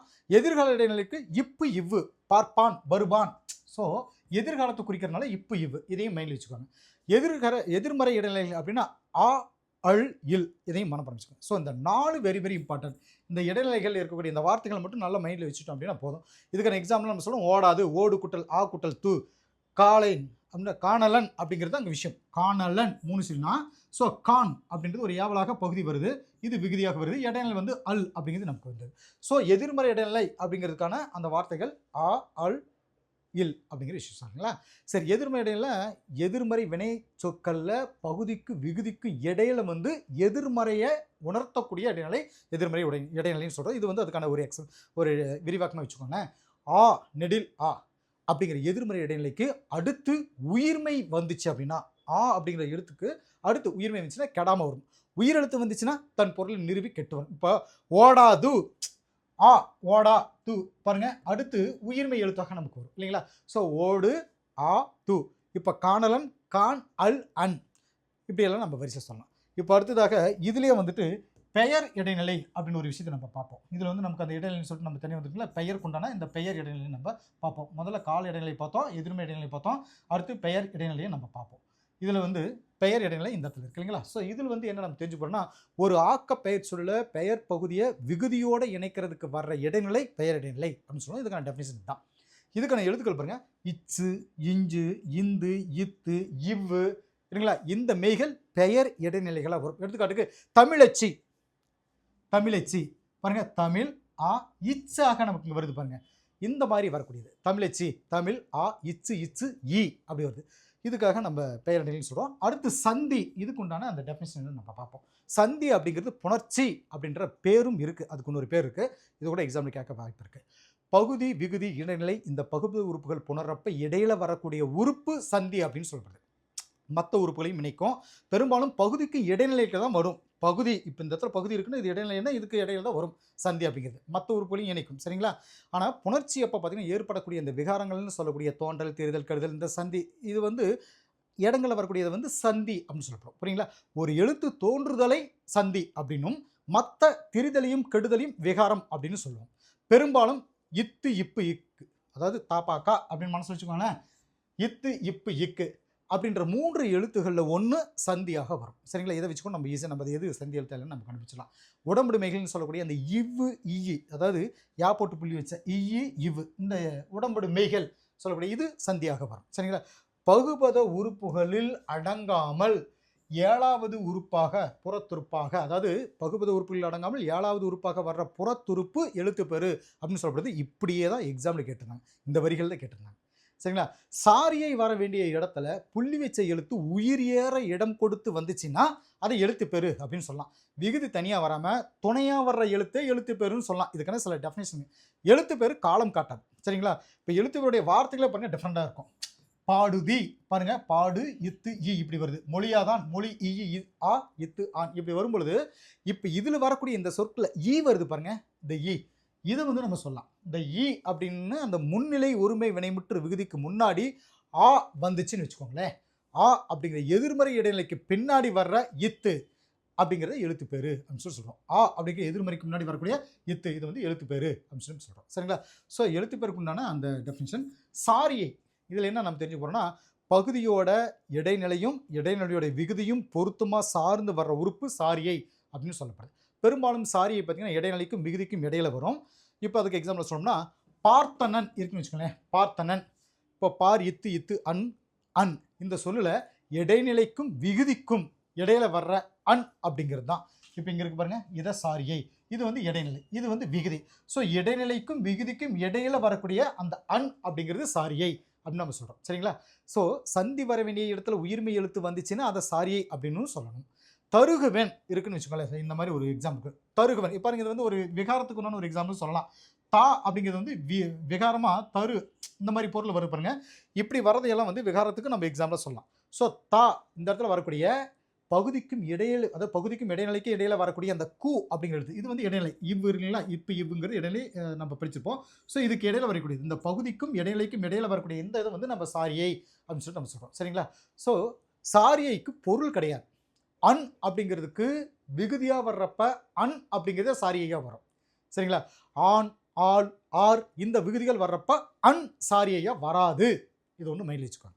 ரைட். அடுத்து 6வது உறுப்பாக சொல்கிறது வந்து பகுதி உறுப்பு இலக்கணங்களில் 6வது உறுப்பு விகாரம் நம்ம சொல்கிறோம். பகுதி விகுதி இடைநிலை இதெல்லாம் புணர்றப்ப அதோட வடிவத்தில் ஏற்படுற மாற்றம் விகாரம் அப்படின்னு சொல்லப்படுது. தனி உறுப்பு இல்லை, பகுதி உறுப்புகளில் ஏற்படக்கூடிய மாற்றம் தான். சரிங்களா? ஒரு எழுத்து இன்னொரு எழுத்தா திரிஞ்சியும் கெட்டும் நெடில் குறிலாவும் மாற்றம் பெறும். இங்கே பாருங்கள், நம்ம ஏற்கனவே படிச்சிருப்போம். தரு அப்படிங்கிறதே பாருங்கள் தான்னு சொல்கிறோம். இதுக்கான எக்ஸாம்பிள் நம்ம இதில் கொடுத்துருப்போம். நில், இப்போ நின்றான்னு இருக்குன்னு வச்சுக்கோங்களேன். நீ அப்படின்னா நம்ம பிரிக்க முடியும். ஸோ நில்லுன்னு தான் போட முடியும். அப்போ இன்னுங்கிறது நின் அப்படிங்கிறதுக்கு வந்து இல்லு மாற்றி வருது. சரிங்களா? இப்படி இன்னொரு எழுத்தா திரிஞ்சியும் கெட்டும் நெடில் குறிலாவும் மாற்றம் பெறும். சரிங்களா? இந்த மாற்றம் தான் விகாரம் அப்படின்னு சொல்லப்படுது. நின்றான் இருக்குன்னா இதில் இருக்கக்கூடிய நில் அப்படின்ற பகுதியில் இல்லு இன்னாக திரிஞ்சிருக்கு. சரிங்களா? அடுத்ததான் இன்னொரு எக்ஸாம்பிள் சொல்லலாம். என்னன்னா, வணங்கிய, இது கூட இன்னொரு வார்த்தையை நம்ம சொல்லலாம். வணங்கிய அப்படிங்கிறது பார்த்தீங்கன்னா வணங்கு இருக்குதுங்களா, அந்த இன் ஈன்னு பிரிக்கும் பொழுது இஇ ப்ளஸ் ஆ இதில் வந்து இன் அப்படிங்கிறது இடைநிலை நகரம் கெட்டச்சுன்னு நம்ம சொல்லலாம். சரிங்களா? இப்படியாக நம்ம போயிட்டுருக்கலாம். இப்போ அடுத்ததாக இறந்த கால இடைநிலைகள் நம்ம சொல்லுவோம். அதை இத்துட்டு இரு இன்னு இது இடைநிலைகளுக்கு ஒரு சில பேர் வரிசை கொடுத்துப்போம். நிகழ்கால இடைநிலைக்கு குறிக்கக்கூடிய வார்த்தைகள் என்ன? கிருகின்று ஆன் என்று. எதிர்கால இடைநிலைக்கு சொல்கிறது இப்பு இவ்வு. எதிர்மறை இடைநிலைக்கு ஆ அல் அல் அப்படின்னு சொல்கிறோம். அதே மாதிரி தன்மை உரிமை வினைமுற்று விகுதியில் ஒன்று சொல்கிறோம். என் ஏன் அல் அன் இதெல்லாம் வந்து கொஞ்சம் வரிசையாக மனப்பாடம் பண்ணிக்காங்க. தன்மை பன்மை வினைமுற்று விகுதிகள் எம் ஏம் அம் இந்த மாதிரி சொல்லலாம். முன்னிலை உரிமை வினைமுற்று ஐ ஐ இ அப்படின்னு நம்ம சொல்லலாம். முன்னிலை பன்மைக்கு பன்மை வினைமுற்று விகுதிகளுக்கு இரு ஈரு மின் இதெல்லாம் சொல்லலாம். சரிங்களா? படற்கை ஆண்பால் படற்கை ஆண்பால் வினைமுற்று விகுதிகளுக்கு அன் ஆன். அதே மாதிரி படற்கை பெண்பாலுக்கு வந்து பார்த்தீங்கன்னா அல் ஆல். இதையும் வரிசையாக மனப்பாடம் பண்ணிக்கோங்க. ஏன்னா இது வந்து கேள்விகள் நம்ம கேட்க வாய்ப்பு இருக்குது. படற்கை பலர்பால் வினைமுற்றுக்கு அர் ஆர். ஏன்னா படற்கை அப்படின்னாலே பாலை தான் சொல்கிறோம் இல்லைங்களா? அர் ஆர் இந்த மாதிரி சொல்கிறோம். படற்கை ஒன்றன் பால் வினைமுற்று விதிகள் து ரு டு இந்த மாதிரி. வீங்கோல் வினைமுற்று நமக்கு தெரியும் கா இயர். தென்னிலை பெயரச்ச விகுதிகளுக்கு வந்து ஆ உம் இந்த மாதிரி சொல்கிறான். தெரிநிலை வினையச்ச விகுதிகளுக்கு உ இ இந்த மாதிரி சொல்லலாம். சரிங்களா? இதில் வந்து பகுதிக்கு விகுதிக்கு இப்படி தனித்தனியாக நமக்கு பிரித்து கொடுத்துப்போம். பாடுகிறாள், அதே மாதிரி பெற்றார் பலர்பால் வினைமுற்று விகுதிக்கு. நீந்தியது வந்து ஒன்றன்பால் வினைமுற்று விகுதி சொல்லலாம். ஓடின பலவின் பால் விதி வினைமுற்று விதின்னு சொல்லலாம். ஏன்னா இதை பற்றி முழுமையாக நம்ம தெரிஞ்சுக்கிட்டோம். அதில் எடுத்துக்காட்டுகள் கொடுக்குற ஒரு சில வார்த்தைகள் தான் நமக்கு எக்ஸாம் கேட்கலாம். சிரிக்கிறேன் இருக்குது அப்படின்னா ஏன் தன்மை உரிமை வினைமுற்று விகுதின்னு சொல்லலாம். உண்டோம் ஓம் சொல்கிறோம்னா தன்மை பன்மை வினைமுற்று விகுதி சொல்லலாம். செய்தாய் ஆய் இது வந்து பார்த்தீங்கன்னா முன்னிலை உரிமை வினைமுற்று விகுதின்னு சொல்லலாம். பாரீர் ஈர் சொல்லலாம். இது வந்து முன்னிலை பன்மை வினைமுற்று விகுதின்னு நம்ம சொல்லுவோம். அழகிய பேசும் இதெல்லாம் வந்து வரிசை மனப்பாடம் பண்ணி வச்சுக்கோங்க. இதில் ஒரு கேள்வி நமக்கு கண்டிப்பாக இருக்குது. சரிங்களா? ஸோ இந்த இடைநிலை பறிக்காத இதெல்லாம் வரிசை வரக்கூடிய முக்கியமான தகவல்கள். இதை வரிசை நீங்கள் மனப்பாடம் பண்ணிக்கோங்க. ஓகே டீச்சர்ஸ், இப்போ இதில் வந்து அடுத்ததாக இன்னும் ஒரு சில டாபிக். இப்போ விகுதிகள்னு வரும்பொழுது இதெல்லாம் வரிசை நம்ம மனப்பாடம் பண்ண வேண்டிய விஷயங்கள். ஓகேங்களா? அடுத்து இலக்கிய வகை சொற்கள். மொழி பதம் கிளவி இது என்ன சார் பேர் அப்படின்னு சொல்லிட்டு பார்த்தீங்கன்னா அந்த சொல்லுக்குண்டான வேறு பெயர்கள் தான் இது இல்லைங்களா? நம்ம ஏற்கனவே பார்த்துருக்கோம். சொல் அப்படின்னு சொல்லிட்டு மொழி பதம் கிளவி அப்படிங்கிறது சொல்லுக்குண்டான வேறு பெயர்கள். ஒரு எழுத்து தனியாக வந்தும் ஒன்றுக்கு மேற்பட்ட எழுத்துக்கள் தொடர்ந்து வந்து சரிங்களா பொருள் தரதுக்கு பேர் சொல் அப்படின்றது நமக்கு தெரியும். மொழி பதம் கிளவி அப்படிங்கிறது சொல்லுக்கு வேறு பெயர்கள்னு சொல்லப்படுது. இலக்கிய வகையில் சொற்களை வந்து 4 வகையாக பிரிக்கலாம். இலக்கண வகையிலும் 4 வகையை பிரிச்சிருப்போம். இதுக்கு முன்னாடி நம்ம அதை பார்த்துருப்போம். ஸோ இப்போ வந்து இலக்கிய வகைகளில் வந்துட்டு பார்த்தீங்கன்னா 4 வகை என்ன அப்படின்னா இயற் சொல், திரிசொல், திசை சொல், வட சொல் அப்படின்னு சொல்லிட்டு 4 வகை. இதில் இயற் சொல் அப்படின்னா என்ன நம்ம இதில் சொல்லி போகிறோம் அப்படின்னா அதாவது நார்மலாக படிக்காதவர்கள் கூட புரிந்து கொள்ளக்கூடிய வார்த்தைகள் வந்தால் அது இயற் சொல். படித்தவர்கள் மட்டுமே புரிந்து கொள்ளக்கூடிய வார்த்தைகள் வந்து திரிசொல் அப்படின்னு சொல்லி சொல்லுவோம். இதை வந்து ஷார்ட்டாக நம்ம மைண்டில் புரியுதுக்காக நான் சொன்னது. இதுக்கான எக்ஸாம்பிளாக பாருங்கள்.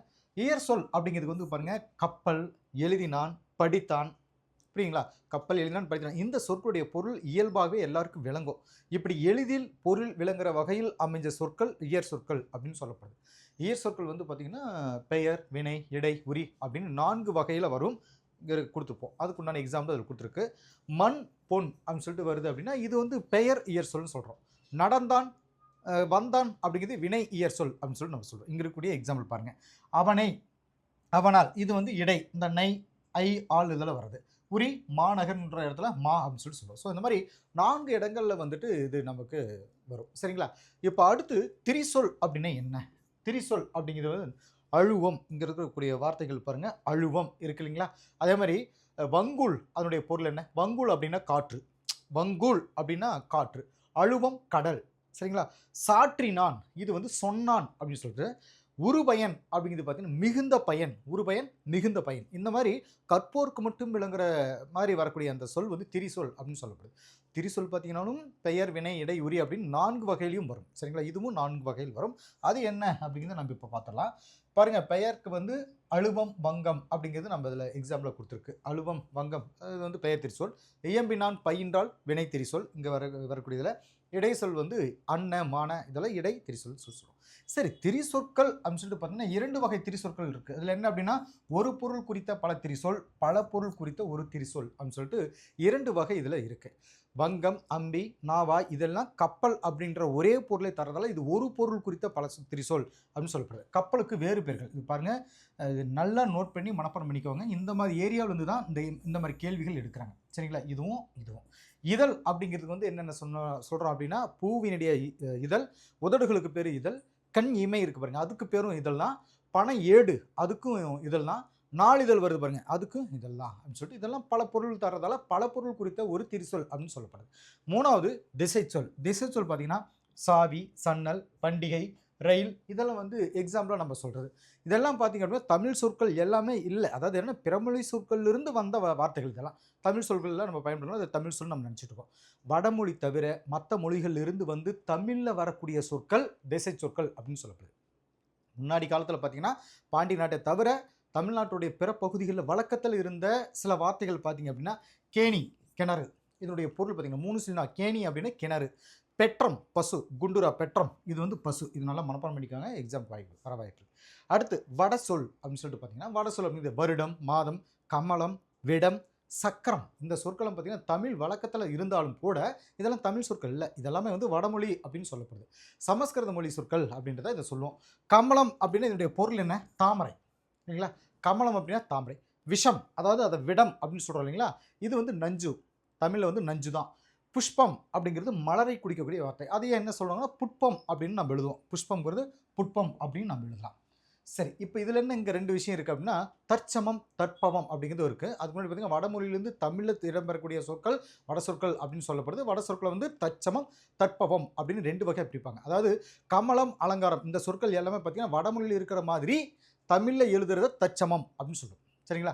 லக்ஷ்மி அப்படிங்கிறத லக்குமி அப்படின்னும், விஷம் அப்படிங்கிறத விடம் அப்படின்னும் தமிழ் எழுத்துக்களாக மாற்றி எழுதுறத தற்பவம் அப்படின்னு சொல்கிறது. ஸோ அந்த எழுத்துக்கள் வந்து மாற்றி எழுத்துட்டா அது தற்பவமாக நமக்கு கொண்டு வந்துடுது.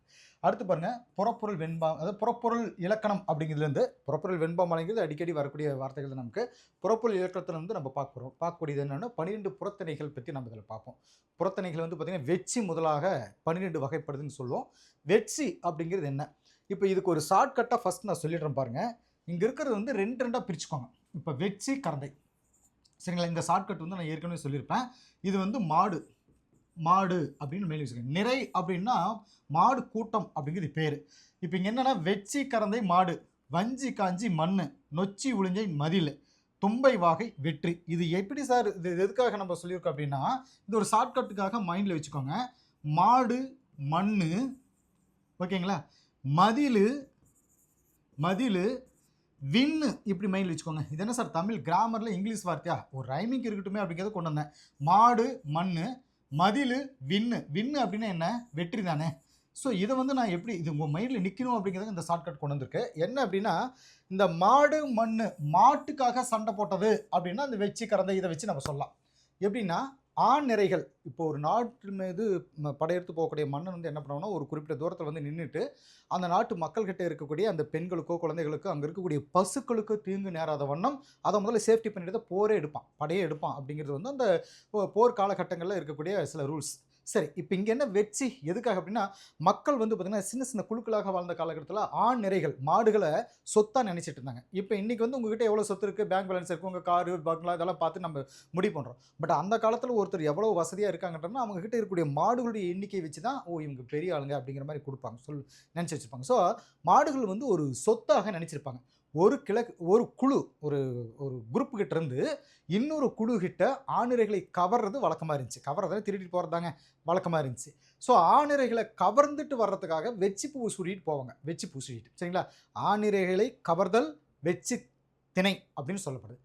இந்த வெச்சி அப்படிங்கிறது எப்படி இருக்கும்னா, அழகு செடியாக வீட்டு தோட்டங்களையும் பூங்காக்களையும் வளர்க்கப்படக்கூடிய ஒரு சிவப்பான நிறம் கொண்ட ஒரு பூ வெச்சி பூ. இதை வந்து இட்லி பூன்னு கூட சொல்லுவோம். இப்போ நம்ம நடைமுறையில் வந்து பார்த்திங்கன்னா இட்லி பூ இருக்கு இல்லைங்களா, அதுக்கு பேர் தான் வெச்சி பூ. சரி, இப்போ இது என்ன? ஆணிரைகளை கவர்தல், போய் இந்த மாடுகளை திருடிட்டு வர்றது. அப்போ போகும்பொழுது வெச்சி பூ சூடிட்டு போகணும். இது என்ன பண்ணணும், திருடிட்டு போயிட்டாங்க. திருடி மீன்ஸ் போய் கவர்ந்து கொண்டு போயிட்டாங்க அந்த குரூப்பை. அந்த குழு கிட்ட இங்கே மாட்டை பறிக்கிறதும் சும்மா இருப்பானா, போய் மீட்டிட்டு வருவான். அப்படி மீட்டலுக்காக அப்போ வந்து கரந்தை பூவை சூடிட்டு போவாங்க. ஸோ அதை மீட்டல் கரந்தையாம் அப்படின்னு சொல்லுவாங்க. அப்போது மீட்டுறதுக்காக கரந்தை பூ பயன்படுது. அப்போது மாட்டுக்காக நடந்த சம்பவங்கள் என்னென்ன? வெச்சி கரந்தை. அதனால தான் மாடு அப்படிங்கிறது ஃபஸ்ட் நான் வச்சுட்டேன், சரிங்களா? கரந்தைங்கிறதுக்கான ஃபுல் டெப்ஷனை பார்த்தீங்கன்னா, கவர்ந்து போன தம்முடைய ஆணிரைகளை மீட்கிறதுக்காக போவாங்க. அந்த நேரத்தில் கரந்தை பூவை சூடிட்டு போவாங்க. அதனால் கரந்தை திணை அப்படின்னு பேர் வந்துச்சு. சின்ன முட்டை சைஸில் இருக்க கொத்து கொத்தாக பூக்கக்கூடியது அந்த கரந்தை பூ. அது ஒரு சின்ன செடின்னு சொல்லுவாங்க. இதை நல்ல வாசனையாக இருக்கும். சிவப்பு கலர்லையும் நீல கலர்லையும் இளஞ்சிவப்பு அல்லது நீலம் கலந்த சிவப்பு கலர்லையும் இது இருக்கும். இதை கொட்டை கரந்தை அப்படின்ற ஒரு பேரும் அதுக்கு உண்டு. சரி, மூணாவதாக வஞ்சி திணை. வஞ்சி மண்ணுக்காக சண்டை போட்டது வஞ்சி காஞ்சின்னு மைண்டில் வச்சுக்கோங்களேன். வஞ்சி திணை இதுக்கு வந்து என்ன சொல்லுவாங்கன்னா, மண் நாடு சொத்தா மாறின மண் வந்து சொத்தா மாறின காலத்தில் மண்ணை கவர்றது என்னது ஒரு பெரிய போராக ஆயிடுச்சு. அப்போ மண்ணாசை காரணமாக பகைவர் நாட்டு மீது, அதாவது பகைவர் நாட்டை பிடிக்கிறதுக்காக வஞ்சி பூ சூடிட்டு போருக்கு போகிறது வஞ்சி திணை அப்படின்னு சொல்லப்படுது. பளபளப்பான ஒரு மெல்லிய பூவோடைய இதழ்களில் அப்படியே வெள்ளி பஞ்சு மாதிரி அடர்த்தியாக இருக்கும். இது வந்து வஞ்சி பூக்குண்டான ஒரு இது. சரி, காஞ்சி திணை அப்படிங்கிறது தன் நாட்டை காப்பாற்றுறதுக்காக வந்த இன்னொரு அரசன் கூட காஞ்சி பூவை சூடிட்டு எதிர்த்து போரிடுறது காஞ்சி திணை அப்படின்னு சொல்கிறது. காஞ்சி திணை அப்படிங்கிறது இது பார்த்திங்கன்னா கொத்து கொத்தாக பூக்கிற ஒரு நீல நிறத்தில் இருக்கிற மலர்கள் கொண்ட ஒரு அழகான வாசனை வீசக்கூடிய காஞ்சி பூ அப்படிங்கிறது ஒரு வகையான இதில் இன்னொரு இதுன்னு சொல்லுவாங்க. காஞ்சி பூ அப்படின்னா ஒரு குறு மரம் அப்படின்னு கூட சொல்லுவாங்க. சரிங்க, இது வந்து மண்ணுக்காக. முதல்ல மாடு பார்த்தோம், மண் பார்த்தோம். அடுத்து மதில். மதில்னா கோட்டை சுற்றி இருக்கக்கூடிய அந்த சுவர் இருக்குது பாருங்கள், பெரிய சுவர். ஸோ அந்த கோட்டையை காப்பாற்றுறதுக்காக எப்படின்னா, முதல்ல நொச்சி திணைன்னு சொல்கிறது பார்த்திங்கன்னா அந்த நொச்சி பூவை, அதாவது மண்ணை காக்கிறதுக்காக கோட்டைகள் கட்டப்பட்டுச்சு. அந்த கோட்டைகளை பாதுகாக்கிறதுக்காக உள்ளே இருந்துகிட்டே முற்றுகிட்ட பகையரசனுடைய நொச்சிப்பூ, அந்த பகையரசன் கூட சண்டை போடுறதுக்காக நொச்சி பூவை சூடிட்டு போராடுறதுக்கு பேர் நொச்சி திணை அப்படின்னு சொல்லுவாங்க. மருது நிலத்துக்குரிய நொச்சி கொத்து கொத்தான ஒரு நீல நிற பூக்கள் கொண்டதுன்னு சொல்லப்படுது. இதில் மணி நொச்சி, கரு நொச்சி, வெண் நொச்சி அப்படின்னு பல வகைகள் இருக்குது. இது வந்து நொச்சிங்கிறது அந்த மதிலுக்காக சண்டை போடுறதுன்னு வச்சுக்கோங்களேன். அடுத்து உளிஞ்சை திணை. உளிஞ்சை அப்படின்னு பார்த்தீங்கன்னா, அதாவது மற்ற அரசனோட கோட்டையை பிடிக்கிறதுக்காக உளிஞ்சை பூவை சூடிட்டு தன்னோட வீரர்களோட அதை சுற்றி சுற்றி வளைத்தல் உளிஞ்சைன்னு வச்சுக்கோங்களேன். உளிஞ்ச திணை அப்படின்னு சொல்லப்படுது. சரிங்களா? வேலிகளில் ஏறி படர ஒரு நீளமான கொடி தான் உளிஞ்சை கொடின்னு சொல்லுவாங்க. இதோட கூட்டான இலைகள், மலர்கள் சின்னதாகவும், மலர்கள் வந்து பார்த்திங்கன்னா மஞ்சள் கலரில் இருக்கும். இதை முடக்கொற்றான் அப்படின்னு சொல்லுவாங்க. முடக்கத்தான் சொல்கிறோம் இல்லைங்களா, அந்த முடக்கொற்றான் அப்படிங்கிறது இந்த இது சொல்லும். சரி, உளிஞ்சை. இப்போ இங்கே என்ன, நமக்கு மாடு ஓகே, மண் ஓகே, மதில் ஓகே.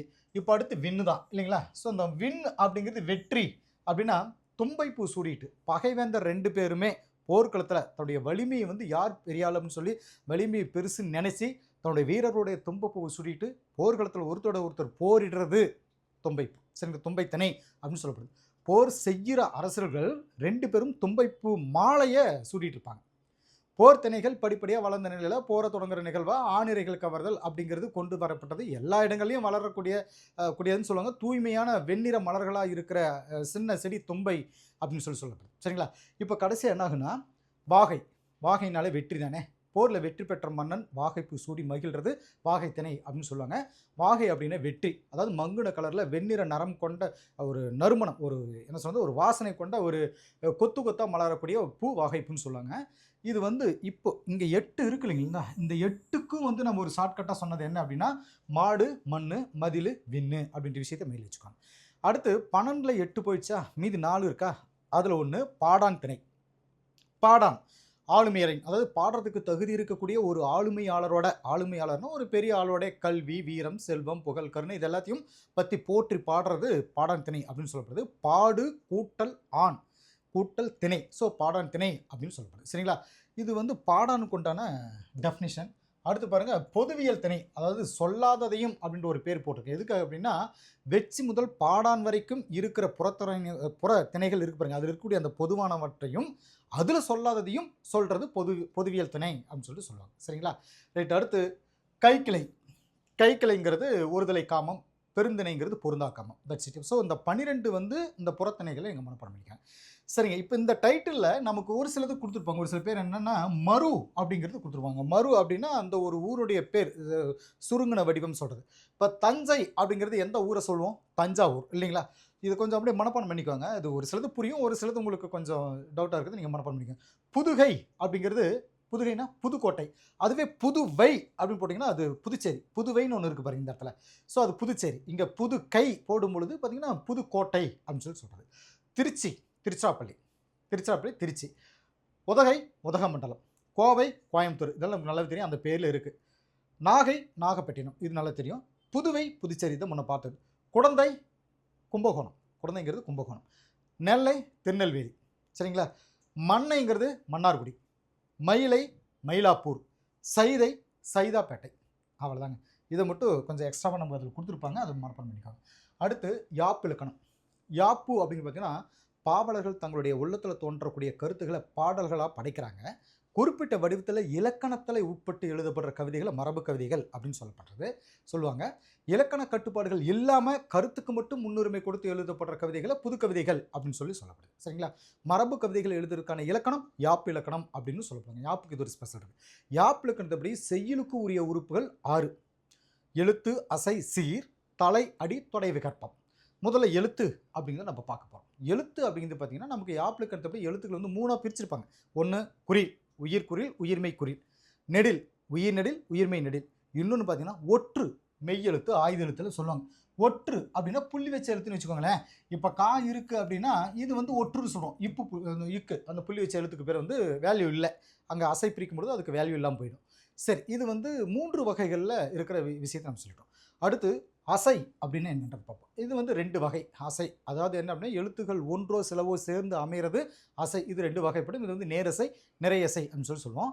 அசையை பிரிக்கிறதுல ஒற்று எழுத்துக்களை கணக்கில் எடுத்துக்கிறது இல்லை. இப்போ தான் நம்ம சொல்லியிருப்போம். நேரசை அப்படின்னா குறில் அல்லது நெடில் எழுத்து தனித்து வந்துச்சுனாலும், இப்போ இந்த பாருங்கள், குறில் எழுத்து பா, அதே மாதிரி நெடில் எழுத்து பா இப்படி தனித்து வந்தாலும், ஒட்டுடன் சேர்ந்து வந்தாலும், இங்கே பாருங்கள் பாக்கு பக்கத்தில் ஒட்டெழுத்து இல்லு, ஸோ பல். அதே பா நெடில் பாக்கு பக்கத்தில் ஒரு ஒட்டெழுத்து இல்லு, பால் அப்படின்னு வரும்பொழுது இப்படி வந்தாலும் அது நேரசை அப்படின்னு சொல்லுவோம். சரிங்களா? நிறையசைக்கு என்ன அப்படின்னா, இதே ரூல்ஸ் படி அங்கேயும் அமையணும் இல்லைங்களா? இங்கே என்ன, இது சிங்கிள்னா அது டபுள்னு வச்சுக்கோங்களேன். பட் அங்கே ஒரே ஒரு பிரச்சனை, அது ஒரு சின்ன ட்ரிக்கை மட்டும் நீங்கள் மைண்டில் வச்சுக்கிட்டா போதும். 2 குறில் எழுத்துக்கள். சரிங்களா? 2 குறில் எழுத்து. இங்க பாருங்க, இது சிங்கிளா வந்தது ஒரு குறில் எழுத்துன்னு சொன்னோம். அதே மாதிரி ஒரே ஒரு நெடில் எழுத்துன்னு சொன்னோம். இது நேரசை. அப்போ இங்க 2 குறில் வருது, ஓகே, அது நிறையசை. அப்படின்னா 2 நெடில் தானே வரணும். அதுதானே லாஜிக்கே. சார் இங்க 1 வந்தது, அது குறில், இங்க நெடில். அப்ப அங்க குறில் டபுளா வந்திருக்கு. அப்ப நெடில் டபுளா 1 இல்லையா? அந்த 1 மட்டும் வராது. அப்படி வராது. இதை ஒரு விஷயத்தை மட்டும் மைண்டில் வச்சுட்டிங்கன்னா உங்களுக்கு மீதி இதெல்லாமே கொஞ்சம் ஈஸியாக அமைஞ்சிக்கும். என்னென்னா 2 குறில் இருக்கா, இந்த இடத்துல ஒரு குறிலும் ஒரு நெடிலும் வரும். இவ்வளோ தான் விஷயம். புரியுங்களா? என்ன அப்படின்னா இதையும் வந்து நம்ம சொல்லலாம், இப்படி கூட வச்சுக்கணுங்களேன். ஆனால் இப்படி வரக்கூடாது. இப்படி வந்ததுன்னு வச்சுக்கோங்களேன், ஒரு நெடில் தனித்து வந்திருக்கு, அப்போ அது நேரசையாக மாறிடும். இந்த இடத்துல 2 நேர் இருக்கிறதா அர்த்தமாயிடும். சரிங்களா? ஸோ ஒரு குறிலும் ஒரு நெடிலும் வரணும். இந்த ஒரு ட்ரிக் மட்டும் இந்த இடத்துல நீங்கள் வச்சுட்டிங்க அப்படின்னா மீதி எல்லாமே இது ஈஸியாக மைண்டில் வச்சுக்கலாம். சிங்கிளாக வந்தால் நேரு, டபுளாக வந்தால் நிறை. அதில் ஒரே ஒரு ட்ரிக்கு. இவ்வளோதான் விஷயம். ஓகேங்களா? ஸோ 2 குறில் வந்தாலோ 2 குறில் வந்து ஒற்று வந்தாலோ அடுத்து 2 நெடிலோ கிடையாது. ஒரு குறில் ஒரு நெடில் அப்படி போட்டுட்டு அதுக்கு ஒரு ஒற்று இப்படி வந்தால் அது நிறையசை. இவ்வளோதான். நேரசனை என்ன, நிறையசனை என்னங்கிறது இது உங்களுக்கு ஈஸியாக அதில் புரிஞ்சிருக்கும். சரிங்களா? இப்போது இதில் இன்னொன்று அதுக்கு வந்து நம்ம எக்ஸாம்பிள் கடை, கடல், கடா, கடம் இதை வந்து மைண்டில் வச்சுக்கோங்க. இப்போ இந்த இடத்துல ஒரு சில வார்த்தைகள் இருப்போம். ஆணி இருக்குன்னா அது இரு குறில் நம்ம சொல்லுவோம். அணில் இருக்குன்னா அது இரு குறில் ஒரு ஒற்று இருக்குன்னு அர்த்தம். விழா, திருவிழா சொல்கிறோங்களா, விழா அப்படின்னா ஒரு குறிலும் ஒரு நெடில் இருக்குது. விழார் குறில் நெடில் ஒற்று இருக்குது அப்படின்னு சொல்லி நம்ம சொல்லுவோம். அடுத்து சீர். சீர் வந்து 4 வகை, ஒரு அசையோ ஒன்றுக்கு மேற்பட்ட அசைகளோ சேர்ந்து அமைகிறது சீர் அப்படின்னு சொல்லப்படுது. ஒன்றுக்கு மேற்பட்ட அசைகளோட சேர்க்கை சீர். ஓகே, இதுவே பாடலில் ஓசைக்கு அடிப்படையாக அமைவது சீர். சீர் வந்து 4 வகைப்படும் சொல்லுவோம். ஓரசைச்சீர், ஈரசைச்சீர், மூவசைச்சீர், நாலசைச்சீர். நேர் அப்படிங்கிறதோட உகரம் சேர்ந்து முடிகிறது உண்டு. அதை வந்து நேர்பு அப்படின்னு சொல்லுவோம். சரிங்களா? நிறை அப்படிங்கிறதோட அசையோட உகரம் சேர்ந்து முடிகிற அசைகள் நிறைவு அப்படின்னு சொல்லுவோம். இதெல்லாம் வந்து பார்த்திங்கன்னா வெண்பாவில் அந்த கடைசி வரக்கூடிய அந்த வார்த்தைகள் நம்ம பார்ப்போம். இது வந்து பார்த்திங்கன்னா வெண்பாவோட கடைசியில் மட்டும்தான் வரும். சரிங்களா? ஈரசை சீர்களுக்கு இயற்சீர், ஆசிரிய உரிச்சீர் அப்படின்ற வேறு பெயர்களும் உண்டு. ஓரசை சீர் அப்படின்னு எடுத்தோம்னா வெண்பாவோட கடைசியில் அந்த நேரசை நிறையசைக்குள்ளே ஏதாவது ஒன்று தனித்து நின்று சீராக அமையும். அது ஓரசை சீர்னு சொல்லுவோம். இதை வந்து பார்த்திங்கன்னா 4 மலர் காசு பிறப்பு அப்படின்னு சொல்லுவோம். இப்போ 4 மலர் காசு பிறப்பு அப்படின்னு நாம் என்ன நினைப்போம் அப்படின்னா, இந்த இடத்துல இதனுடைய பொருள் நம்ம எடுத்துக்கூடாது. நாள் இது ஓரசை சீர்களுக்கு உண்டான ரூல்ஸு. 4 மலர் காசு பிறப்பு. அதே மாதிரி இந்த இடத்துல சூ போட்டுக்கோங்க, இது சூ. காசு பிறப்பு எதுக்காக இந்த ஆப்ஷன் இங்கே கொண்டு வந்திருப்பாங்க அப்படின்னா, காசு, அதாவது ஒரு பாடல் இருக்குன்னு வச்சுக்கோங்களேன், அந்த வெண்பானுடைய பாட்டு கடைசியில் வந்து இந்த ஃபார்மேட்டில் முடியணும். நல்லா தெரிஞ்சுக்கோங்க, ஃபார்மேட் தான் இது. இதுவே வார்த்தையாக நம்ம எடுத்துக்கூடாது. 4 அப்படின்னு இங்கே என்ன சொல்லப்பட்டிருக்கு, ஒரு நெடில் இழுத்து வந்திருக்கு. இந்த இடத்துல ஒரு ஒற்று வந்திருக்கு. இங்கே பாருங்கள் 2 குறில் வந்திருக்கு. 2 குறில் வந்து ஒரு ஒற்று வந்திருக்கு. இதுதான் இங்கே நம்ம எடுத்துக்கணும். காசுங்கிறது ஒரு நெடில் எழுத்து, உகரம் ஏறுன ஒரு மெய்யெழுத்து. இதுவும் அதே மாதிரி தான். 2 குறில் வந்து ஒரு ஒற்று வந்து உகரம் ஏறிய, இது வந்து நேர்புன்னு சொல்லுவோம், இது வந்து நிறைவுன்னு நம்ம சொல்லுவோம். இப்படி வந்து அது நிறைவு, இப்படி வந்தால் அது நேர்புன்னு சொல்லுவோம். அப்படின்னா என்ன, ஒரு நெடில் எழுத்து வந்து உகரத்தில் முடிய ஒரு வார்த்தை வந்திருக்கணும். அதே மாதிரி 2 குறில் வந்து ஒரு மெய்யெழுத்து வந்து இதில் உகரத்தில் முடிஞ்சிருக்கணும். இப்படி வந்து அது நிறைவு அப்படின்னு சொல்லிட்டு இந்த ஓரசை சீர் வாய்ப்பாடுகளில் நம்ம இது சொல்லலாம். இது மட்டும் தான் இங்கே இருக்கிற டிஃபிகல்ட்டான ஒரு விஷயம். இதை மட்டும் மெயின்ல வச்சுக்கோங்க. நேர் நாள், சரிங்களா? நிறை மலர், நேர்பு காசு, நிறைவு பிறப்பு. இவ்வளோதான் விஷயம். சரிங்களா? இப்போது ஈரசை சீர் அப்படின்னு சொல்லிட்டு பார்த்தோம்னா நேர் தேமா, அதாவது மாச்சீரும் விளைச்சீர் தான் வந்து ஈரசை சீர்னு சொல்கிறது. இங்கே பாருங்கள், 2வது வரக்கூடியது நேர்பு நெருப்பு வெண்பாவோட கடைசியில் ஒரு இது போட்டுரும். அடுத்த பார்த்தீங்கன்னா ஈரசை சீரில் மாச்சீர் விளைச்சீர் நம்ம சொல்லுவோம். மாச்சீர் அப்படின்னா தேமா புளிமா. சரிங்களா? தேமா புளிமா. நேர் தேமா, நேர் புளிமா. இது எப்போவுமே மைண்டில் ஃபிங்கர் டிப்பில் வச்சுக்கோங்க. எப்போ கேட்டாலும் டக்கு டக்குன்னு சொன்னோம். இதுலேருந்து காய் சீர் எடுத்துக்கலாம், கனி சீர் எடுத்துக்கலாம். ஈரசை சீரில் நேர் தேமா, நேர் புளிமா. அதுவே இதுக்கு நேர் ஆப்போசிட்டாக நேர் கருவிலம், நிறை கூவிலம். இதையும் மைண்டில் வச்சுக்கோங்க. சரிங்களா? இதில் என்ன அப்படின்னா இந்த விளைச்சீர் கருவிலம் கூவிலம், அதே மாதிரி மாச்சீருங்கிறது தேமா புளிமா. இதை மட்டும் மைண்டில் வச்சுக்கோங்க. மூவசை சீரில் காய்சீர் கனிசீர், மூவசை சீரில். சரிங்களா? காய்சீர் கனிசீர், அதாவது கடைசியாக வந்து காய் அப்படின்னு வந்தது அப்படின்னா மூவசை சீர் வந்து, அதாவது இப்போ நேர் லாஸ்ட்டில் நேர் வருதா, தேமாங்காய். நிறை புளிமாங்காய். இது வந்து நம்ம ஏற்கனவே அந்த இதில் சொல்லணும். நிறை கருவிலம். சரிங்களா? நிறை கூவிலம். இதை மைண்டில் வச்சுக்கோங்க. முன்ன வந்து நேர் நான் சொல்லியிருப்பேன் கருவிலத்துக்கு. இல்லை நிறை. இப்போ பாருங்கள், 2 நேர் வருது. அப்போ இதுக்கு நேர் ஆப்போசிட்டாக 2 நிறை தானே வரணும். 2 நிறை வரணும். சரிங்களா? இடையில இதை அப்படியே மாற்றி வச்சுக்கோங்க. நேர்நிறை, நேர்நிறை இதை எழுதிக்கோங்க ரெண்டாவதா. அப்போ இதுக்கு ஆப்போசிட் என்ன இருக்கும்? நிறை நேர். இப்படி தானே வரணும், இதானே லாஜிக்கே. புரியுங்களா? இதை இப்படியும் மனப்பாடம் பண்ணிக்கலாம். நேர் நிறை, நிறை நேர் அப்படின்னு நம்ம எழுதி வச்சுக்கலாம். பாருங்கள், இது வந்து நேர், இது நிறை, ரெண்டுமே நிறை. அப்போ இது வந்து தேமா, தேமா, இது புளிமா, கருவிலம், கருவிலம், இது கூவிலம். புரியுங்களா? கூவிலம் நம்ம சொல்கிறோம். இது வந்து மாலை முடியினால இந்த மாச்சீர், இது விளக்கல முடியினால விளைச்சீர் அப்படின்னு சொல்கிறோம். இப்போ இந்த நேர் நேர் இதுக்கு மேலே நேர் வந்தது அப்படின்னா இது காய்சீர். மூவசை சீரில், இந்த மூவசை சீரில் காய்ச்சீர்னா நேர் வரும் அப்படின்னு போட்டதுக்கு என்ன அப்படின்னா இந்த ரெண்டு நேருக்கு நேராக நேர் வரணும், இந்த நிறை நேருக்கு நேராக. இப்போ 4 இதுக்கு நேராக லாஸ்ட்டில் நேர் நேர் நேர் வந்ததுன்னா இந்த 3 அசைகள் வருது இல்லைங்களா? ஸோ இப்படி வந்தால் அது காய்சீர். காய்சீர்னா என்ன? தேமாங்காய், புளிமாங்காய், கருவிலங்காய், கூவிலங்காய், இவ்வளோ தான். கனிசீர் அப்படின்னா இந்த நேருக்கு பதிலாக நிறைய போட்டோம் அப்படின்னா இது வந்து கனிசீர். அப்படின்னு என்ன? தேமாங்கனி, புளிமாங்கனி, கருவிலங்கனி, கூவிலங்கனி, இப்படியாக அது மாறும். ஸோ மூவசைச்சீர்னு வரும்பொழுது இதை மட்டும் ஷார்ட்டாக மைண்டில் வச்சுக்கோங்க. நேர் வந்தால் காய்சீர். என்ன நேர்? கடைசியில். அப்போது பேசிக்காக இந்த 2 விஷயம் உங்களுக்கு தெரியணும். நேர் நேர் தேமா, நிறை நேர் தேமா அப்படின்னு. அப்படின்றப்போ நீங்கள் காய்சீர்னு வரும்பொழுது நேர் நேர் நேர் 3 நேர், அது காய்சீர் தேமாங்காய். புரியுங்களா? நிறை நேர் நேர் நேர் புளிமாங்காய், நிறை நிறை நேர் கருவிலங்காய், நேர் நிறை நேர் கூவிலங்காய். லாஸ்ட்டில் நேர் வந்துச்சா? நேர் நிறை நிறை தேமாங்கனி, நிறை நேர் நிறை புளிமாங்கனி, நிறை நிறை நிறை கருவிலங்கனி, நேர் நிறை நிறை கூவிலங்கனி. அவ்வளோதாங்க.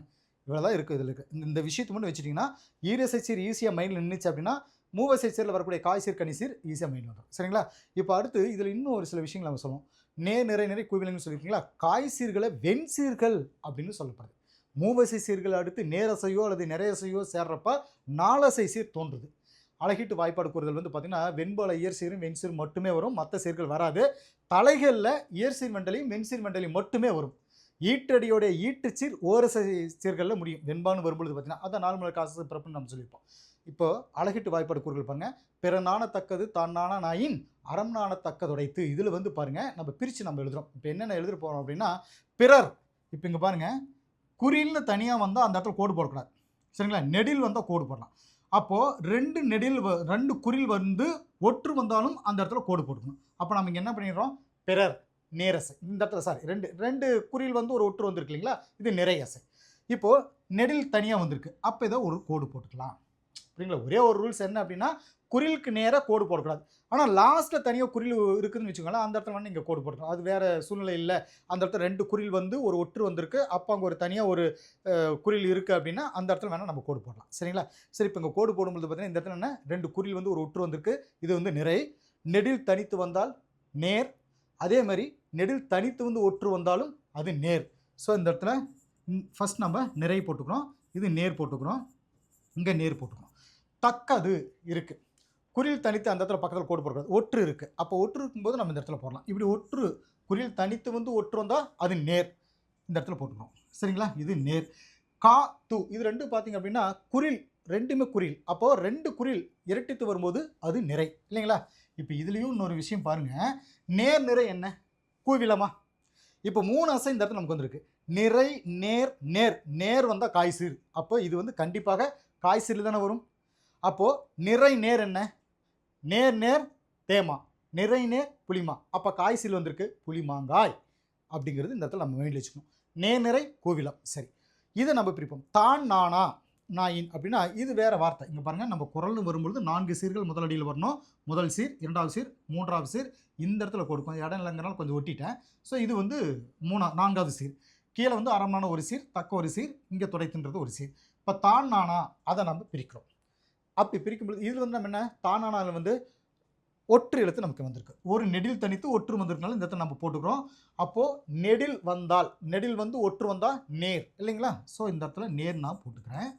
நான் 2 நெடில் வருது. அப்போ கண்டிப்பாக என்ன பண்ணுறோம்? ஒரு கோடு போட்டுக்கணும். ஸோ போடும் பொழுது இதுவும் வந்து நேர், நெடில் தனித்து வந்திருக்கு. இதுவும் நேர், இது நெடில் தனித்து வந்திருக்கு. ஆக 3மே நேர் நேர் நேர் தேமாங்காய். புரியுங்களா? ஸோ இப்படியாக தான் நம்ம பிரிச்சிடும். நாயின் இந்த இடத்துல பார்த்தீங்கன்னா நான் நெடில் எழுத்து வந்தால் தனியாக கோடு போட்டுக்கலாம். கோடு போட்டு இது என்ன நெடில் வரும்பொழுது இது நேர். ஈ ஈங்கிறது குறில் தானே, அப்போ குறில் தனித்து வந்து ஒற்றோடு வந்தாலும் அது என்ன சொல்லலாம், அவ்வளோதான் நேர். ஓகேங்களா? ஸோ நேர் நேர் தேமா, இந்த ரெண்டுமே வந்து தேமா இப்படின்னு நம்ம வச்சுக்கணும். இது தேமாங்கனி இப்படின்னு நம்ம வச்சுக்கணும். சரிங்களா? அறம் நாண இந்த இடத்துல பார்த்தீங்கன்னா அறம், இப்போ இது ரெண்டுக்கு நேராக கோடு போடலாம். ஏன்னா குறிலுக்கு நேராக கோடு போடக்கூடாது. 2 குறில் இருக்குது, கூட ஒற்று இருக்குது, ஒற்றுக்கு வேல்யூ இல்லை. அப்போ கண்டிப்பாக கோடு இந்த இடத்துல போட்டு 2 குறில் வந்ததுனால இது நிறைன்னு நம்ம சொல்லலாமா? நிறைய சொல்லலாமா? நாணத் அப்படிங்கிறது அப்படிங்கிறது ஒரு நெடில் தனித்து வந்தால் அது நேர். இங்கே குறில் தனித்து வந்து ஒற்று வந்தாலும் இது நேர். புரியுங்களா? ஸோ நிறை நேர் நேர் புளிமாங்காய். That's it. இப்போ குறில் தனித்து வந்து ஒரு கோடு இங்கே நம்ம போட்டுக்கிறோம். அப்போ இங்கே என்ன ஒட்டு எழுத்து வந்தனால இங்கே கோடு போட்டுக்கிறோம். இந்த இடத்துல என்ன சொல்கிறோம், நேர் போட்டுக்கிறோம். இப்போ கா இது மட்டும் இந்த இடத்துல தனியாக வந்துருக்கலாம். இது நேர், குறில் தனித்து வந்துருக்கலாம் நேர். அப்போ நேர் நேர் அவ்வளோதான். இப்போ கூடவே துடைத்து இது ஊற தக்க அப்படிங்கிறது நேர் அப்படின்னு சொல்லிட்டு நம்ம தனியாக போட்டு இருப்போம். நேர் புளிமான் போட்டு துடைத்து அப்படிங்கிறப்ப பார்த்தீங்கன்னா இங்கே பாருங்கள், அந்த பிறப்புன்னு ஒன்று வந்துருக்கு பார்த்தீங்களா, பிறப்பு. இப்போ உங்களுக்கு இந்த இடத்துல புரியுமா சொல்கிறேன் பாருங்க. பிறப்பு இங்கே என்ன சொல்கிறோம்னா தூவும் பி குறிலா, தையும் ராவும் குறிலா, மெய் எழுத்தா, உகரம் ஏறி வந்த எழுத்துக்களா, தூ பூ. ஸோ இப்படி வந்தால் ஓரசை சீர் வாய்ப்பாடு அங்கே ஆக்டிவேட் ஆகும். 4 மலர் காசு பிறப்புங்கிறது இந்த இடத்துல இது நிறைபூ அப்படின்னு நம்ம சொல்லுவோம். சரிங்களா? ஸோ இதுதான் அங்கே இருக்கிற மெசேஜ். ரைட். இது வந்து அசை பிரித்து நம்ம எழுதுறது வந்து நம்ம தெரிஞ்சுக்கலாம். சரிங்களா? அடுத்து தலை அப்படின்னு டைட்டில் போயிடலாம். சீர்கள் தலை அப்படின்னா சீர்கள் ஒன்றோடு ஒன்று பொருந்துறத தலை அப்படின்னு சொல்லப்படுது. பாடலில் நின்ற சீரோட ஈற்றசையும் அதனை அடுத்து வரும் சீரோட முதல் அசையும் பொருந்துறத தலை அப்படின்னு சொல்லப்படுது. இது ஒன்றியும் ஒன்றாமலும் வரும். முதல் சீரோட கடைசியிலையும் வரும் சீரோட முதல்லையும் இருக்கிற அசைகள் எந்த மாதிரியான அசைகள் அப்படிங்கிறத வச்சு அதனுடைய அடிப்படையில் தலைகள் 7 வகையாக சொல்லப்படுது. இதை வந்து நீங்கள் என்ன பண்ணுறீங்கன்னா வரிசையாக மனப்பாடம் பண்ணிக்கோங்க. அந்த 7 வகை தலைகள் வந்து வரிசையாக மனப்பாடம் பண்ணிக்கோங்க. ரொம்ப ரொம்ப முக்கியமானது என்ன அப்படின்னா, ஃபஸ்ட்டு நேரொன்ற ஆசிரியர் தலை அப்படின்னு சொல்கிறோம். மாமுன் நேர் வரணும், மாமுன். நிறையொன்ற ஆசிரியர் தலை விளமுன் நிறை வரணும். ஏர்சீர் வெண்டலை மாமுன் நிறை விளமுன் நேர். சரிங்களா? இதை மனப்பாடம் பண்ணிக்கோங்க. வெண்சீர் வெண்டலையில் காய்முன் நேர், களித்தலையில் காய்முன் நிறை. சரிங்களா? ஒன்றிய வஞ்சித்தலை கனிமுன் நிறை, ஒன்றாம் வஞ்சித்தலை கனிமுன் நேர். அவ்வளோ. அதுக்கு கம்பேர் பண்ணி வச்சுட்டிங்கன்னா ஈஸியாக மெயில் வச்சுக்கலாம். சரிங்களா? ஸோ அந்த 7 தலைகளும் வரிசையாக மெயில் வச்சுக்கோங்க. ஒவ்வொன்றுக்கு நம்ம எக்ஸாம்பிளோட சொல்லலாம். பட் இது வந்து இந்த இடத்துல இம்பார்ட்டண்ட்டாக இல்லை. ஜஸ்ட் இது ஒரு மைண்டில் மட்டும் மனப்பாடம் பண்ணி வச்சுக்கோங்க. இது வந்து நமக்கு ஒரு கேள்விகள் வரும். அடுத்து இதுலேயே அடி அப்படின்னு சொல்கிறோம். அடி அப்படின்னா 2 அல்லது 2க்கு மேலே வரக்கூடிய சீர்கள் இருக்கு பாருங்க, அந்த சீர்களை கொண்டு அமைகிறது அடி அப்படின்னு சொல்லுவோம். ஏன்னா அடிங்கிறது வந்து இந்த எக்ஸாம்பிள் கேட்டிருந்தாங்க இந்த டைமில். அடி வந்து பார்த்திங்கன்னா 5 வகையை பிரிச்சிருப்போம். 2 சீர்களை கொண்டது குரலடி, 3 சீர்கள் கொண்டது 5 வகை சொல்கிறோம். சிந்தடி 3னா சிந்தடி, 4 சீர்கள் கொண்டது அளவடி, 5 சீர்கள் கொண்டது நெடிலடி, 6 சீர் அல்லது அதற்கு மேலே வரக்கூடிய சீர்களை கொண்டது களி நெடிலடி அப்படின்னு சொல்லும். That's it. இதை மட்டும் மைண்டில் வச்சுக்கோங்க போதும். அடுத்ததாக தொடை விகற்பம். தொடை விகற்பம் அப்படிங்கிறது வந்து பார்த்திங்கன்னா 8 இதாக நம்ம சொல்லலாம். வரிசை பார்த்திங்கன்னா செய்யுள்ள ஓசை இன்பமும் பொருள் இன்பமும் தோன்றுகிற வகையில் சீர்களுக்கு இடையிலோ அடிகளுக்கு இடையிலோ அமைகிற ஒற்றுமையே தொடை அப்படின்னு சொல்லுவோம். தொடை தொடுத்தல், பாடலோட அடிகளிலோ இல்லை சீர்களோ எழுத்துக்கள் ஒன்றி வர தொடுப்பது தொடை விகற்பம் அப்படின்னு சொல்லுவோம். தொடை அப்படிங்கிறது வந்து செய்யுள் உறுப்பு பாடலில் இருக்கிற அடிகள் தோறும் அல்லது சீர்கள் தோறும் ஒரு குறிப்பிட்ட வகையிலான ஓசை புரிந்து வர்ற மாதிரி பாடலை இயற்றதை பற்றி அமைகிறது. தொடை விகற்பம் வந்து பார்த்திங்கன்னா 8 வகைப்படுது. என்ன அப்படின்னா மோனை, எதுகை, இயைபு, அளபடை, முரண், இரட்டை, அந்தாதி, செந்தொடை. இதில் வந்து பார்த்திங்கன்னா மோனை அப்படின்னா முதல் எழுத்து ஒன்றி வருவது பாருங்கள், ஓ ஓ இப்படி இருக்குன்னு வச்சுக்கோங்களேன். இது வந்து முதல் எழுத்து ஒன்றி வருது. எதுகை அப்படின்னா 2ஆம் எழுத்து ஒன்று வருது பாருங்கள், இருன்னு வருது இல்லைங்களா. இது இயைபு அப்படின்னா இந்த வரிகளிலேயே கடைசி வார்த்தைகளோ சீர்களோ ஒன்றி வருது. சரிங்களா? இதை வந்து இயைபுன்னு சொல்லுவோம். இதில் முதன்மையான தொடை விகற்பங்கள் அப்படின்னு எடுத்துட்டோம் அப்படின்னா முதல் எழுத்து ஒன்றி வரக்கூடிய அந்த மோனையும் 2ஆம் எழுத்து ஒன்றி வரக்கூடிய எதுகையும் இறுதி எழுத்து அல்லது இறுதி ஓசை ஒன்றி வர தொடுப்பது இயைபு அப்படின்னு சொல்லப்படுது இல்லைங்களா. இது ஒரு பாடலுடைய இறுதி சீர் அல்லது அடியோடைய இறுதி பகுதி அடுத்த பாடலுடைய முதல் சீர் அல்லது அடியுடைய முதல்ல வர்ற மாதிரி பாடப்படுறது அந்தாதி தொடை. சரிங்களா? அந்தாதி அப்படின்னா இங்கே லாஸ்ட்டில் ஃபினிஷ் ஆகிறதும் மறுபடியும் அந்தி அப்படின்னா அந்தம் அப்படின்னு முடிஞ்சிருது. மறுபடியும் ஆதி ஆரம்பிக்கிறீங்களா, அடுத்த ஒரு பாடலுடைய ஆதி என்ன முதல்ல ஆரம்பிக்கிறீங்களா, ஸோ அங்கே முடிவு அந்தம், இங்கே ஸ்டார்ட்டு ஆதி. ஸோ அந்த ஆதி அப்படின்னு சொல்லி அதை சொல்லலாம். சரிங்களா? இப்போ மோனை தொடை பற்றி கொஞ்சம் டீட்டெயிலாக பார்த்துக்கலாம். மோனை அப்படிங்கிறது ஒரு பாடல் அடிகளையோ சீர்களையோ முதலெழுத்து ஒன்றி வர அமைவது மோனைன்னு சொல்கிறோம். அதாவது இங்கே இருக்கக்கூடிய வந்து ஒற்றொட்டி தந்த பொருளையும் மற்றுமோர் ஒற்றினால் ஒற்றி கொளல் அப்படின்ட்டு இந்த குறள் வரும்பொழுது மோனைங்கிறது முதல் எழுத்து ஓ ஓ அப்படி என்ன சொல்கிறது ஒரே மாதிரி வருதா. ஸோ இது வந்து மோனை அப்படின்னு நம்ம சொல்லிக்கிறோம். ரெண்டாவது எதுகை தொடை. எதுகை தொடை அதாவது அடிகள்லையோ சீர்களையோ முதல் எழுத்து இருக்க இரண்டாவது எழுத்து ஒன்றி அமையிறது வந்து எதுகை அப்படின்னு சொல்கிறோம். திறனல்ல தற்பிறர் செய்யினும் நோனந்து அறநல்ல செய்யாமை நின்று அப்படின்னு இந்த குறளில் வந்து இரண்டாவது எழுத்து ரான்னு வருது பாருங்க. ஸோ இதை வந்து எதுகை அப்படின்னு சொல்கிறோம். இயைபு அடிகள் தோறும் இறுதி எழுத்தோ அசையோ சீரோ அடியோ ஒன்றி அமைகிறது அப்படின்னு சொல்லலாம். அதாவது வானரங்கள் கனிகளுக்கு வான்கவிகள் கொஞ்சம் மந்தி சிந்து கனிகளுக்கு வான்கவிகள் கொஞ்சம். அதாவது வானரங்கள் குரங்கு கூட்டம் அந்த கனிகளை பறித்து சாப்பிட்டுட்டு அது கீழே போடும் பொழுது அந்த வான்கவிகள் கூட அது கொஞ்சம்.